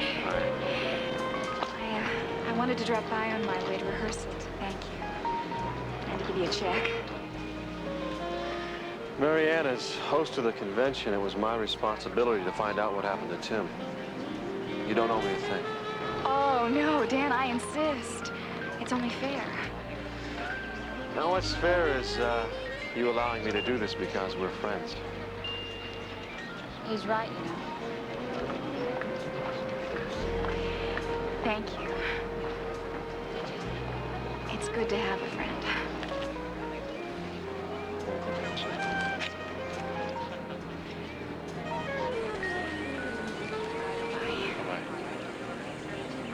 She's not the only lady that owes you more than thanks.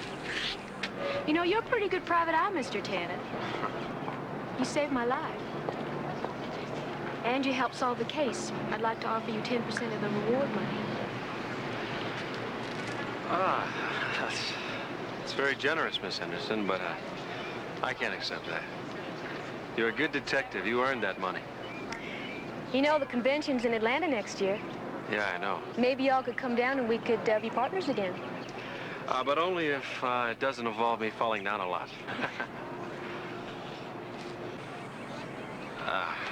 Not on a bet.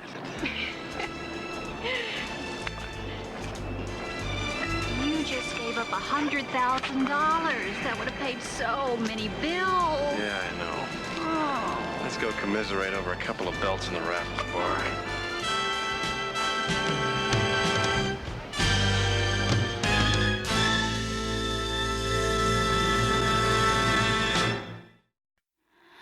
Under the sky, secrets glow. 1,000 whispers start to flow. The moonlight dances soft and slow. The night's a story we don't yet know. Whispered stars, they call my name. Burning bright, they fan the flame. Through the dark, we're all the same. Chasing dreams we cannot tame. The wind, it hums a lullaby. Next, on Vegas, a hypnotic trance turns Binzer into a human bomb set to explode. Benzer is the perfect killing machine. You want to play hero? You want to play dead?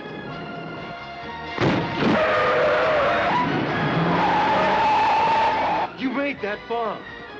Now you'll tell us how to stop Binzer or we're talking about murder, pal. You can't stop it.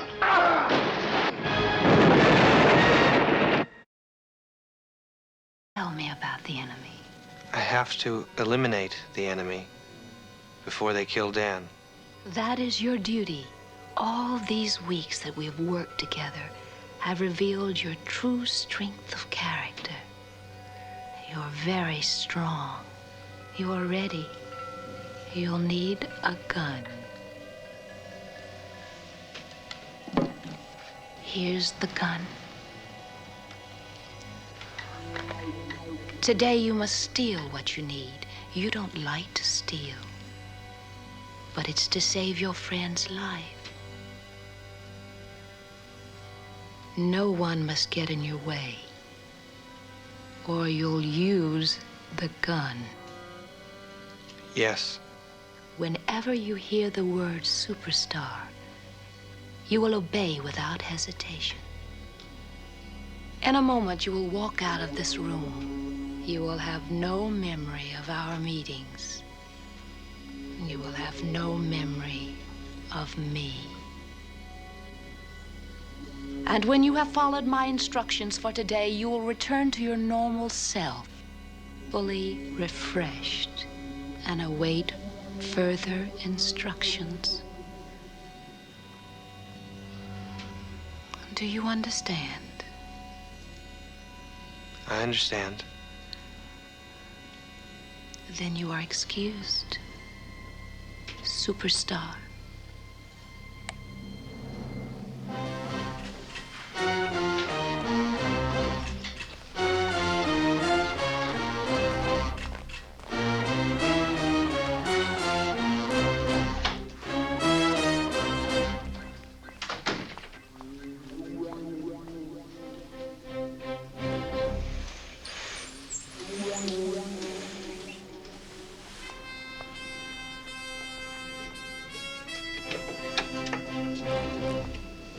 Gentlemen, the programming is finished. He'll do exactly what you wish. What makes you so sure? I mean, I always heard you can't make a man who's hypnotized do anything that he wouldn't do normally. Mr. Farley, Mr. Benson, I can make a respectable woman strip in Madison Square Garden if she believes she's in her bedroom and not in public. This young man came to me on a self-improvement program. He's trusting, anxious to please, easy to hypnotize, and loyal to the death. Gentlemen, Benzer is the perfect killing machine. I'll get it.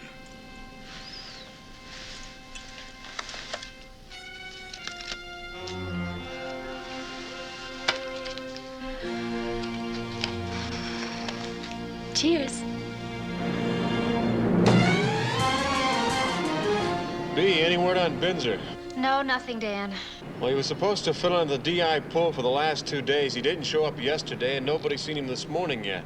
Well, I've about worn out the file calling all his friends, and I try his place every half hour, but there's no answer. Doggone it, Benzer knew I needed those papers from the courthouse this morning. B, this is just not like him. Dan, you know he wouldn't let you down unless something was really wrong. Yeah, you're right. Well, you better start checking the hospitals. Then call Metro. Ask Nelson to have his men keep an eye out for him.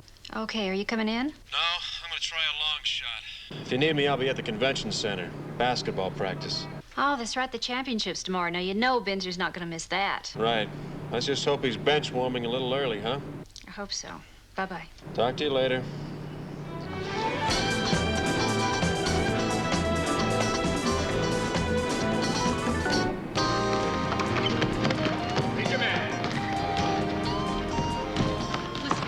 Cal, my paper sent me down here because of you, and you said we had a deal. I know, Jamie, but I changed my mind, okay?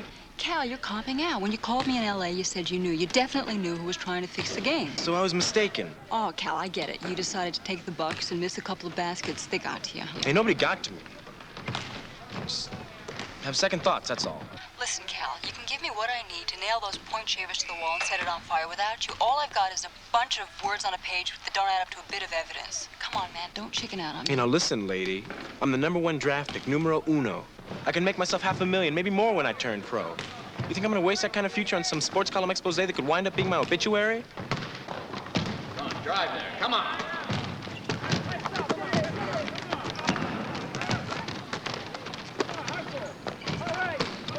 All right, go. Oh, good. All right, pass it off. Hey, Coach. Hiya, Dan. You're looking real good. In practice, everybody looks good. Hey, where's Benzer? I was hoping you could tell me. Well, I haven't seen him for 2 days. Usually I'm tripping over him. He said that you gave him some kind of job gathering stats. Yeah, you know he's got a natural head for numbers. He can remember every play. Come on, keep it moving. Well, shouldn't he be here then? No, not really. Just need him for Thursday's game. Well, listen, if you happen to see him, tell him I'm looking for him, all right? Yeah, you bet. Hey, Tate! I know that girl. This is a practice session. You can give your interviews after the game if anybody's still interested. Come on, let's go. Cal, wait. You and I had a deal. You said you'd meet me after the game and tell me everything you knew. I'm gonna keep that date. I'll be here. Okay, I'll be here. But I'm not guaranteeing anything.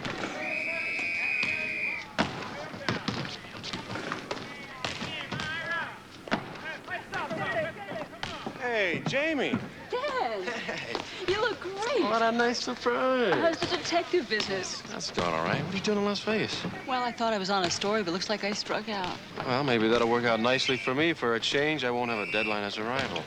I was gonna call you. Oh, sure you were. No, I really was. Yeah. I was. You gonna go by the Desert Inn? Sure, come on, I'll buy you a drink.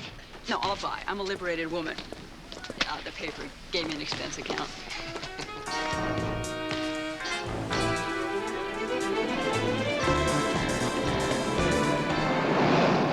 I saw you talking with Cal Tate. Is he part of the story you're doing? I hope so. Have you been reading my column lately? I wash it down every morning with my first cup of coffee. Doing an expose on point shaving. Right. It's the biggest racket in sports. It's in baseball and football, too, but it's the worst in basketball. Those point shavers are making more money than you and I ever thought existed, and nobody gives a damn. You see, they figure that it's not like a prize fighter taking a dive or anything like that. They're not really asking anybody to lose.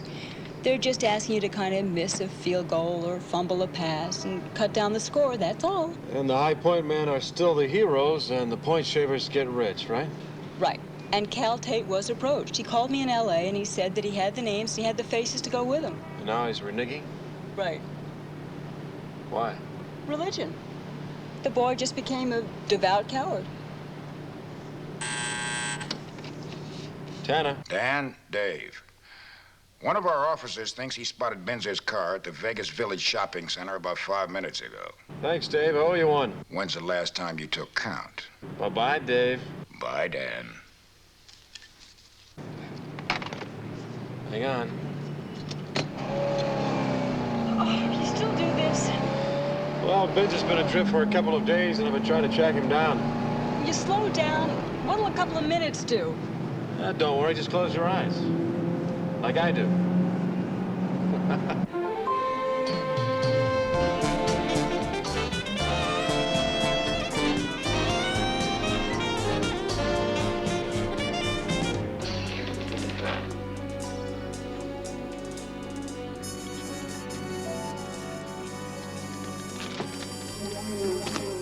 May I help you?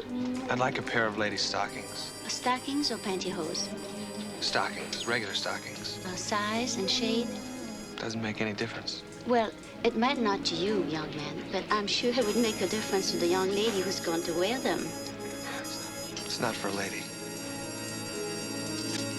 Now I remember why I was glad to move to L.A. Even with the smog and the freeway traffic, it's a lot safer than driving with you. Yeah, but not as much fun. Spencer. Hey, Spencer!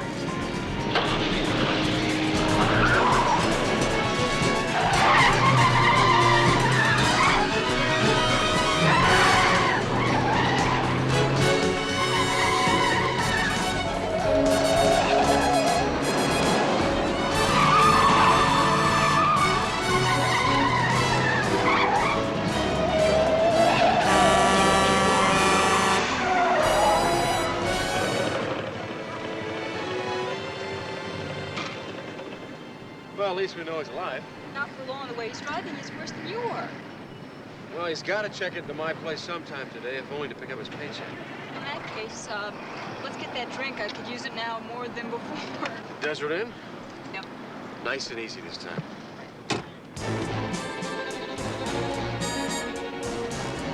Harry, what's your knock first? Look, we gotta talk. I thought you were keeping an eye on our star athlete. Oh, I got an eye full, all right. That lady sports writer talked to him at the practice session today. And Tate told her he'd meet her right after the game. Fine. And that's when we hit them both. Okay. But there was somebody else who talked to her after. A friend of Benzer's, Dan Tanna. He's a private eye. And are you ready for this? Benzer, our killing machine, works for Tanna. Works for Tanna? Where'd you pick that up? At the basketball court. I mean, I can ask questions, too. Just like Tanner's been doing. Now, why the hell didn't Paula tell us that Binzer works for a private eye? I'll find out. Right now, let's not get excited. You better keep an eye on Tanna, too. Paula's machines have never been known to fail. Binzer will do what he's programmed to do.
Right there, don't move.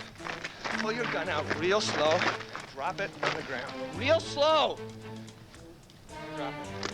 I'm going back to check. You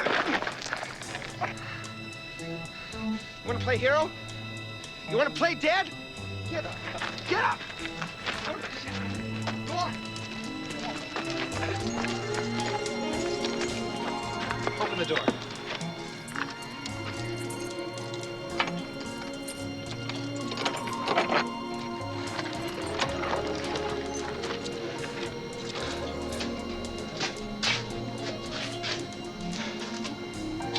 Give me one of those boxes. That's plastic explosive, man.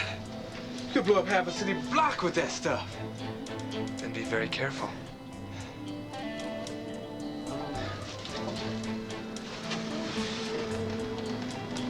Right here. Now give me the lock.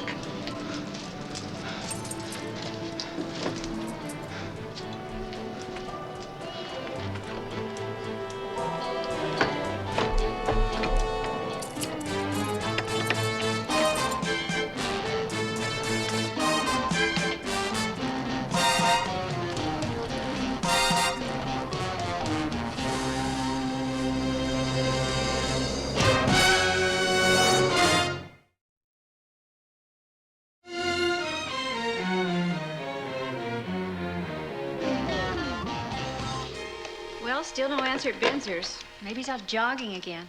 Yeah, or at the gym working out, or taking flying lessons, or speed reading classes, or... Come on, Dan. The self-improvement classes are supposed to be a secret. Well, why doesn't he just stay home and read Dale Carnegie? Hi. How you doing? What's going on? Ah, it's munchie time. Hey, mister, could you spare a piece of cheese to send the kid to camp? I knew you'd understand.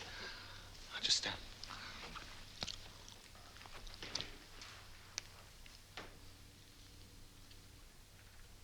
Why are you staring at me? Are you hurt? No, I'm just curious. Why are you staring at me? Well, the scratches on your head, how'd you get them?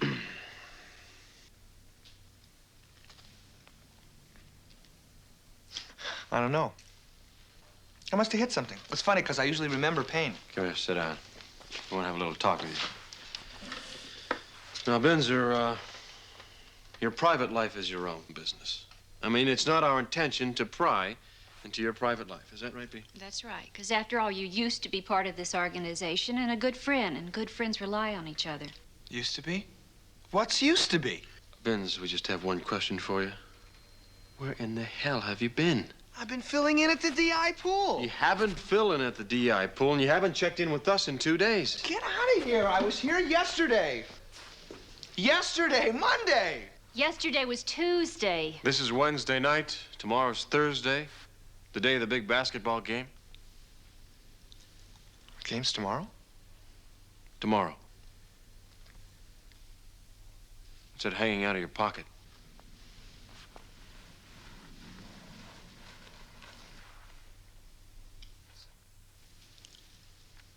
It's a stocking.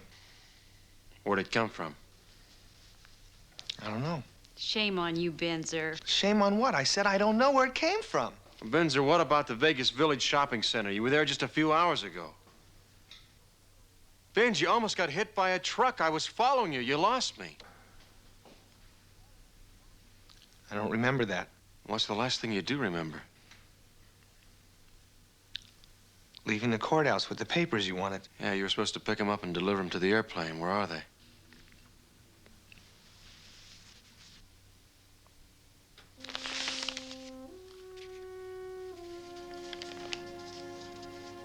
Guess they didn't make the plane, huh? Hey, Benz, are you kidding around? I was just gonna ask you that. Who you calling? Call the hospital. I want you to see a doctor.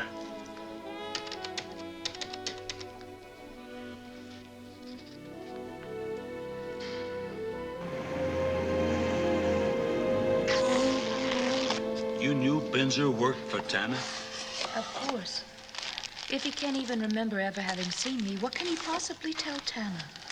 Look, he delivered the explosives just like I said he would.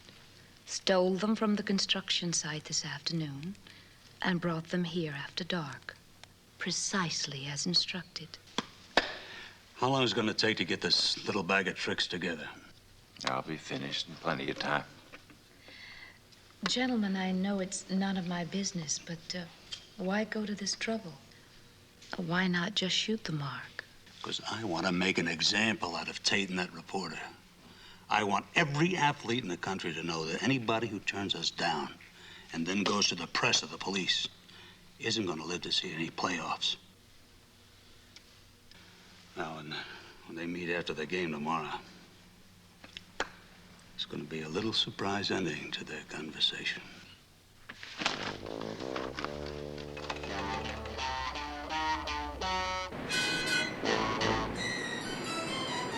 The x-rays show no sign of physiological damage to the cranium. Well, Benzer's got a hard head, Doc. Maybe the problem's a little deeper. Emotional trauma often produces a temporary loss of memory. For instance, the shock of seeing something that the mind refuses to accept and therefore rejects. Doc, Benzer's been a friend of mine for a long time. He's sensitive. He's vulnerable. What can we do for him? Psychiatric treatment? Maybe even a little hypnotherapy might help to cut through the defense mechanisms and help get at the cause.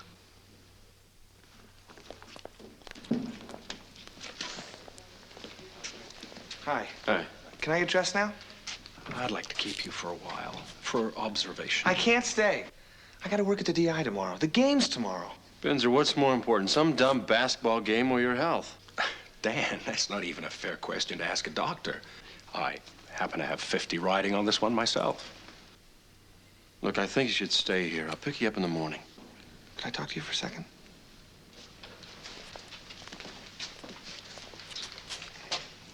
What? I don't want to stay. The man's a doctor. We're looking after your well-being. Dan, I lost 2 days. It's not like losing your keys. I'm scared. What's the difference if I stay at your house? Come on. Doc, he's gonna stay at my place, all right? I suppose it's all right. Get your clothes on. Thank you.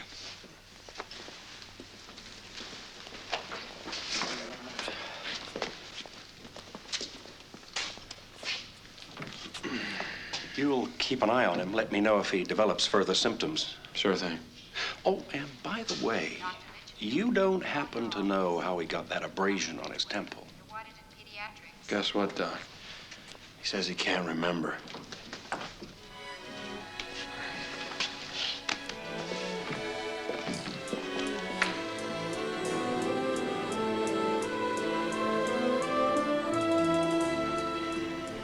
Benzer, you think you're gonna be okay? I don't know. Yeah, I guess I'll be okay. Well, I don't think you should work. Well, the doctor said it might be good for him. Listen, I'll be okay, honest. I'm gonna go change.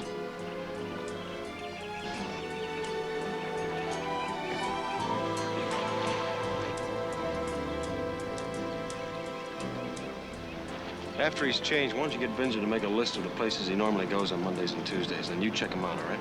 Okay. Where are you gonna be? I'll be over to the Vegas Village Shopping Center, where I spotted Binzer yesterday. I'll shop for a little information, huh?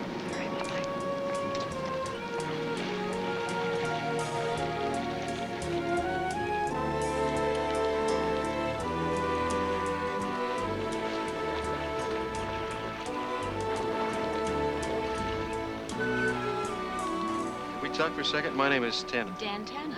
Yes, of course. How are you? You know me? Well, I've seen you come and go in the hotel, and one of the girls told me who you were. Have you seen my show? No, not yet, but I intend to. Now, listen, I have a friend who, well, he sort of lost track of yesterday and the day before. I'd like to do that sometime. Wouldn't we all? Well, anyway, a doctor suggested hypnosis, or rather hypnotherapy, to sort of fill in the gaps, you know, and I just wondered what you thought. Well, yes, it's possible. My first show's at 1, so why don't you bring him over? Well, I thought it might be better if it was a private session. I understand, but you see, it's easier if I can get him up on stage first, and then we can have a little fun together. And that way I gain his confidence, and later he goes under faster when I see him alone. Okay, 1 o'clock it is. Thanks a lot. Paula. Paula. My pleasure, Dan.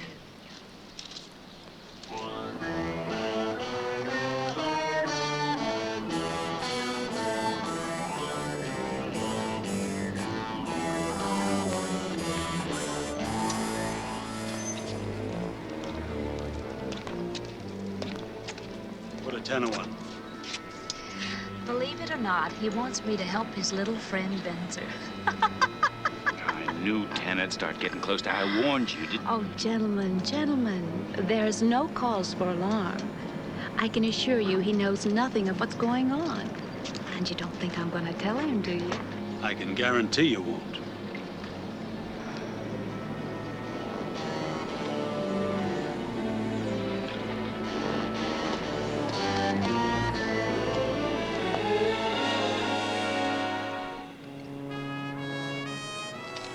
Dan! Dan!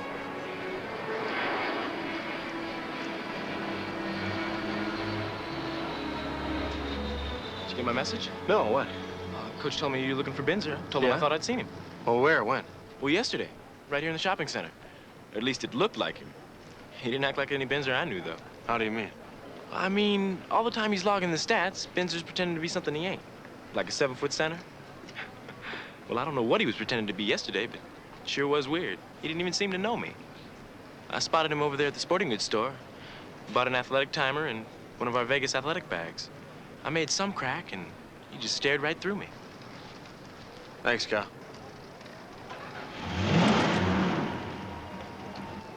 Hey, by the way, I understand you had a little talk with Jamie Randall.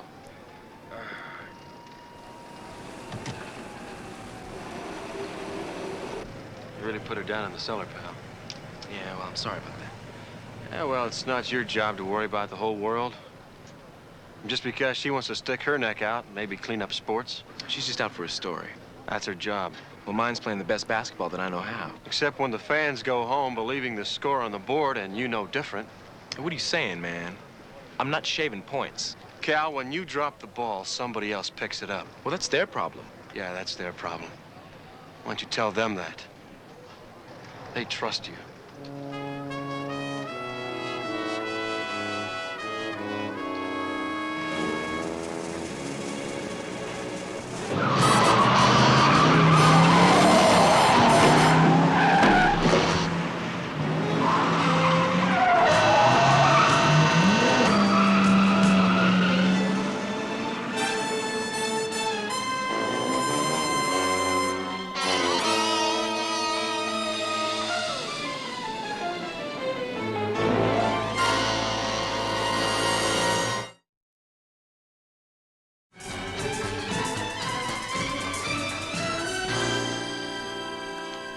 Here, Dan.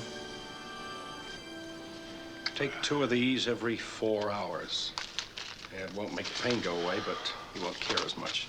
No, Doc, you keep them. I'd rather have a clear head. Thanks. Oh. Well, we found the car that hit you about 6 blocks from the shopping center. Stolen, right? That's right. Fresh out of the casino parking lot. Dented fender, wiped fingerprints, and a broken windshield.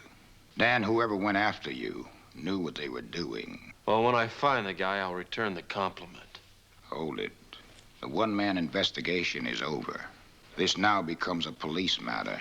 Well, Dave, if I were working on a case, I'd tell you about it, but all I've been doing for the last couple of days is trying to track down Binzer. I thought he came home. Well, he did, but, he left a chunk of his memory somewhere, and I've been trying to find it for him. What's wrong? I was gonna meet this hypnotist at the DI, you know, for Binzer, and I'm late. Can you give me a ride? Well, I had the idea that you wouldn't want to stay here, so I had the T-Bird brought over here for you. Your keys. Good man.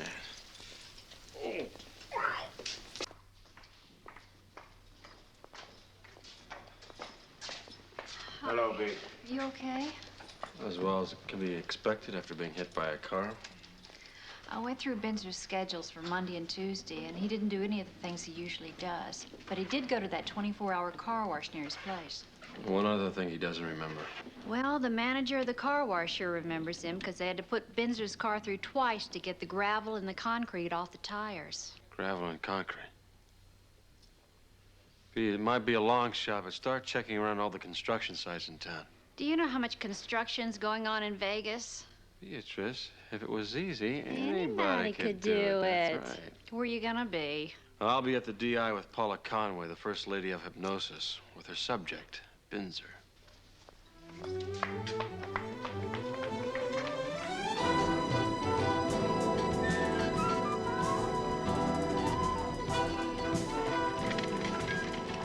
Can I get you something, sir? No, thanks, son. Oh, wait a minute. Hand me a newspaper, will you? I want to look at the sports section. Here you go.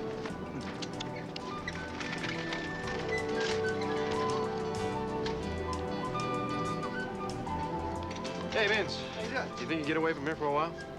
I don't know. It's almost lunchtime, but I had There's a lovely young lady who's dying to meet you. Who is it?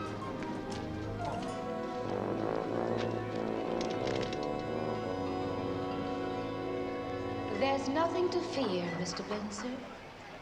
Just let yourself go into a deep, deep sleep.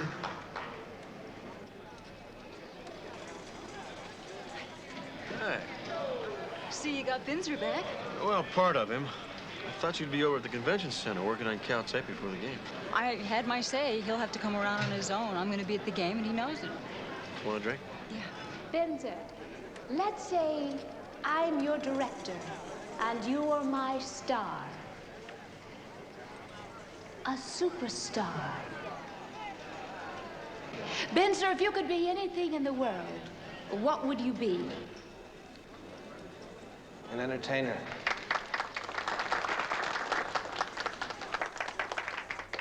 All right, Binzer, you're a world-famous entertainer. The greatest Vegas has ever seen. Open your eyes, Binzer. You're on. Thank you. Thank you. Welcome to Raffles Bar and the Desert Inn. You know, there's a lot of disco music going around and rock and roll. I'd like to sing something a little bit more traditional.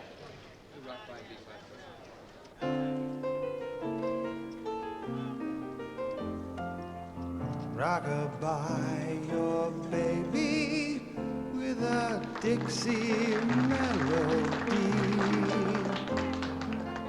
When you croon a tune from the heart of Dixie.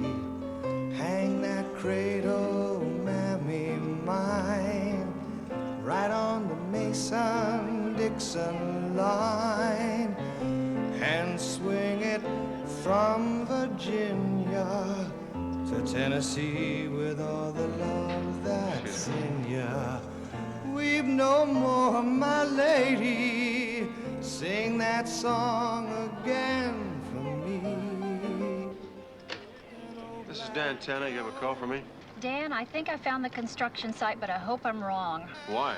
Because Somebody broke into the yard yesterday and forced the guard to open a shed and stole a box of plastic explosives. Gee, Binzer couldn't steal if his life depended on it.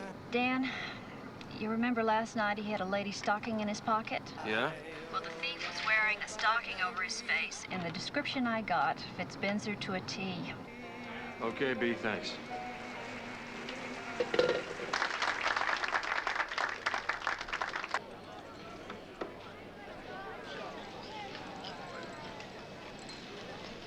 Jamie, where's Binzer?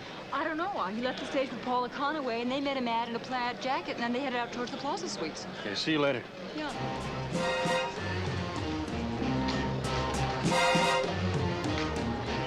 There. It's ready. Binzer's bag of tricks. I hope you did a better job on this than you did on Tanna.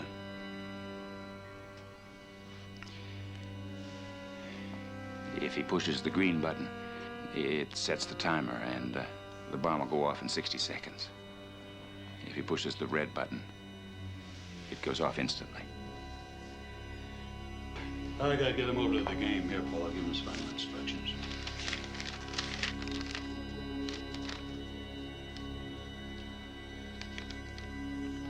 Superstar, superstar, open your eyes and listen to me. Don't let anyone else touch this bag. If anyone tries to take it from you, anyone at all, push the red button. Hey, Max, you seen Binzer around anywhere? Sure, Dan. He just went into Wimbledon with Miss Conway and that friend of hers, Mr. Benson, Suite 4135. Thanks, pal. Try not to jolt it or bump it. It could go off. When you get to the game, you will return to your normal self until the final buzzer. And then you will push the green button to start the timer on the bomb. Immediately, you will go up to Cal Tate, the enemy, and the young woman he will be talking to. You will stay with them wherever they go. Do you understand? I understand.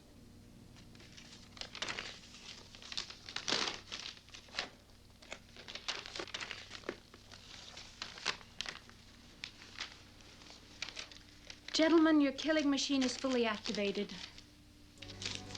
Game time, let's go.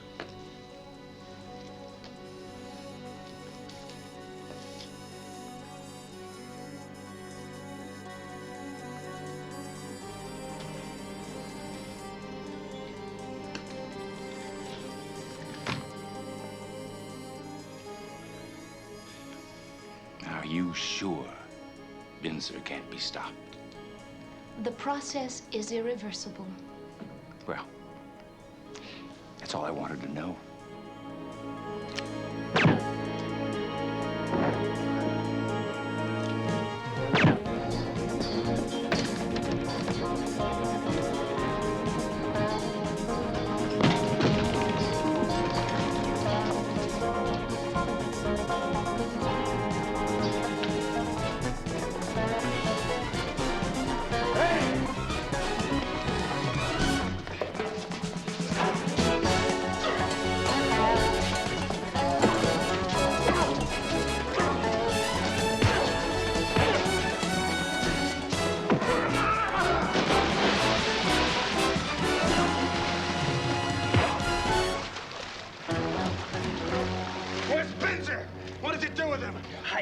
I'm not telling you anything, hotshot.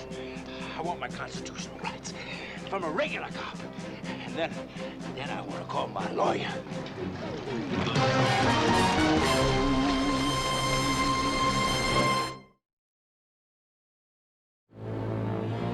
Well, it took us a while, but we finally got a name. Richard Farley. Yeah. He's from about 15 cities on the East Coast. Thank you, Newhart.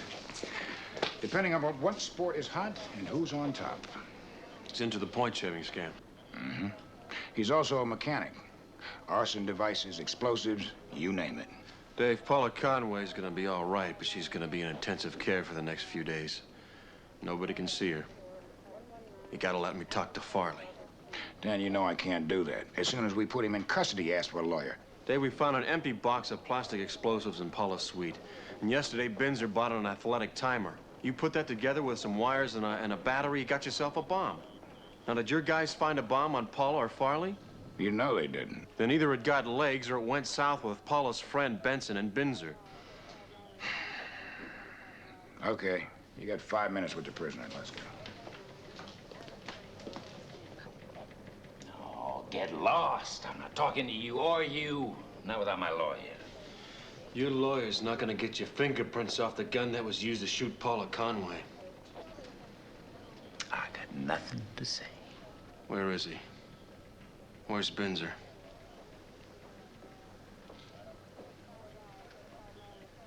I haven't got anything to say to you. I'm gonna make you a promise, punk. If anything happens to Binzer because you and your partner, there's not a lawyer or a jail in this country that'll keep you out of my reach. Where's my lawyer? Dan, there's a phone call for you from Jamie Randall.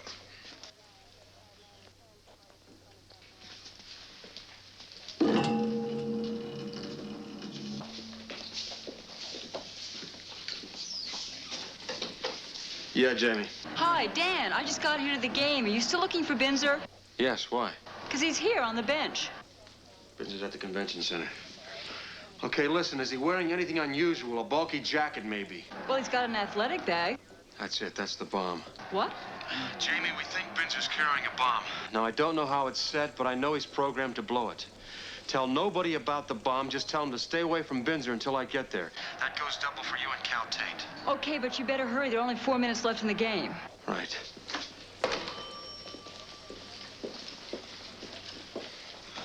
It's Cal Tate and Jamie Randall, isn't it? You want to make an example out of him, and Binzer's just a walking time bomb. I don't know anything about it. You made that bomb.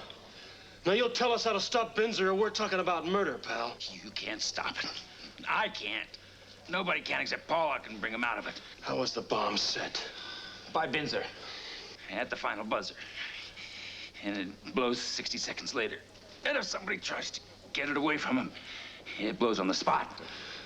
Where's Benson? At the game, waiting for the buzzer. Then he splits. But you can't stop it. Nobody can! Winding down inside 4 minutes to go in this contest. And remember, the conference championship is on the line. Back on the attack now, the ball being moved around the outside. Bounce pass to Tate, loose ball and a whistle. It's a foul on the play. The crowd is going wild. Calvin Tate will go to the foul line. The young senior bounces the ball a couple of times, takes a big deep breath, puts up his first shot, hits the back of the heel and comes off no good. Back on the attack now, the ball being moved around the outside. This is Nelson. Contact the bomb squad. Tell them to have a unit at the north entrance of the convention center on the double. Southern Nevada down by 1. The pressure is mounting as Tate is back on the line. You can feel the tension here at Convention Center. Tate sets himself, zeroes in, the shot is up, the shot is good, and the game is tied 97-97. Quickly with the ball inbounded, it gets over on the far left-hand wing to Johnny Baker, drives the baseline, looking for someone to pass to, can't find it, puts it up from 12, bounding around, the rebound comes off to Tate. Tate loses the ball over momentarily to Jones, pass back outside to Smith. Smith's long 20-footer will not go, the ball comes off to Montana, but there's a foul on the play. Whistle, it's a foul on the play, the crowd is going wild. The foul's against Montana in their backcourt. Ball will be put in bounds by Southern Nevada. Southern Nevada quickly gets the ball up court, long down the far right-hand side to Tate. Take it up from 12. Hits the back of the rim. The rebound comes off to Montana's Johnson down the middle. Bounce pass down the far side. Take it over the right side now. Baseline 20-footer. Up and in, and Montana back up on top. That puts them ahead by 2 points in this championship game. Quickly, Southern Nevada inbounds the ball. Long baseball pass down to Calvin Tate. He slams it for 2. The game is tied 99-99. We have 2 minutes, 15 seconds remaining in this contest. First shot, hits the back of the heel and comes off no good. Backcourt, quickly get the ball back in. Montana intercepts, drive down the middle, little shovel pass, underneath, scoop up. Will not go. Rebound underneath. Will not go. Second shot up. Bounding around. And a whistle on the play. And once again, we have a foul underneath. A foul on Southern Nevada U. At the line now, the little 5'9" guard. Tommy Jones is at the line. His first free throw will not go. Montana Miners up by 2 at this point. We only have 2 minutes remaining in this contest. Quickly, they get the ball down in the forecourt. Lose the ball out of bounds. Quickly, Southern Nevada has the ball. Long pass down to Tate.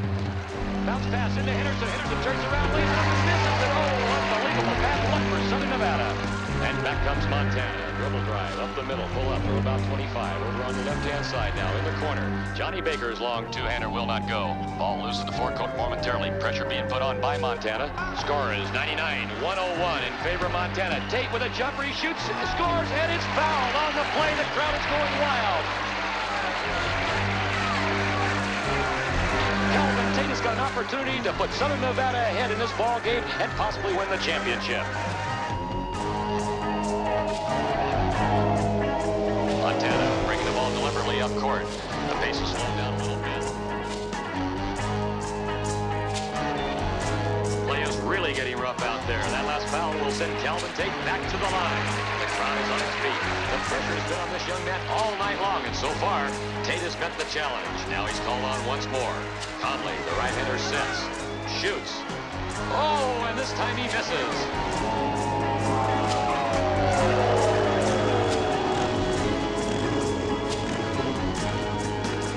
That's Benson. Our game is all tied up. Tate still has an opportunity to put his team in front. Talk about a pressure cooker. Calvin Tate with his second shot, and it's good. 102-101. Southern Nevada has a narrow 1-point lead, and only 20 seconds remain in this game. Montana quickly inbounds in their backcourt. The seconds are ticking away. Just 10 seconds remain. Montana inside to Baker. His shot won't go. Southern Nevada with the rebound. 5 seconds are left on the clock. Down the court to Tate. He drives. He lays it up. He scores it. Southern Nevada 104-101. And there's the final buzzer. Calvin Tate and the University of Southern Nevada have pulled this ball game out of the hat. They have just won the conference championship.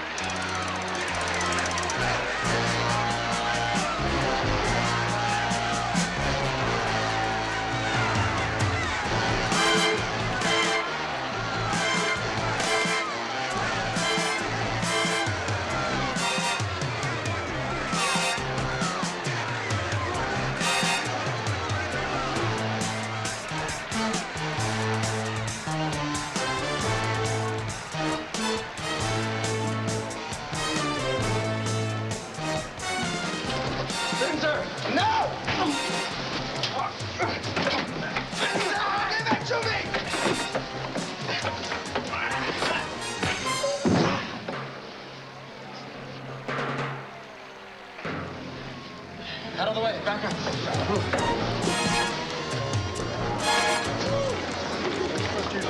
Pull him back.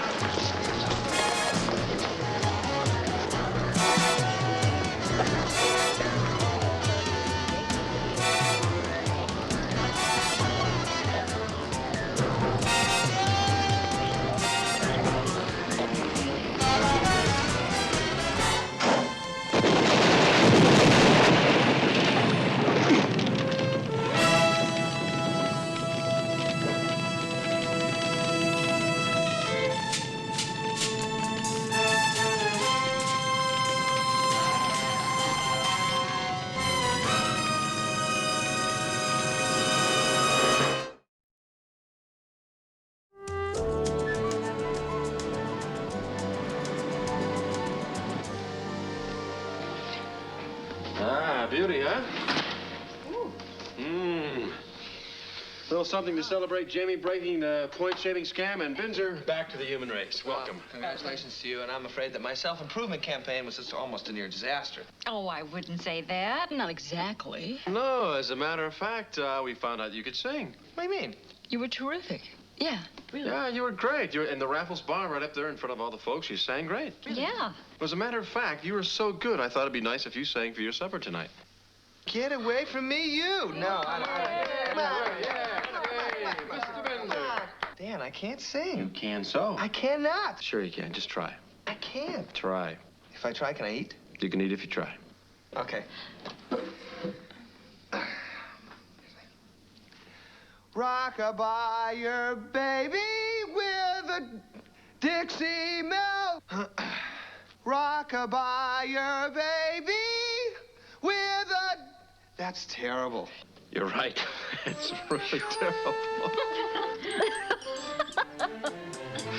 Pass the salad, Caruso.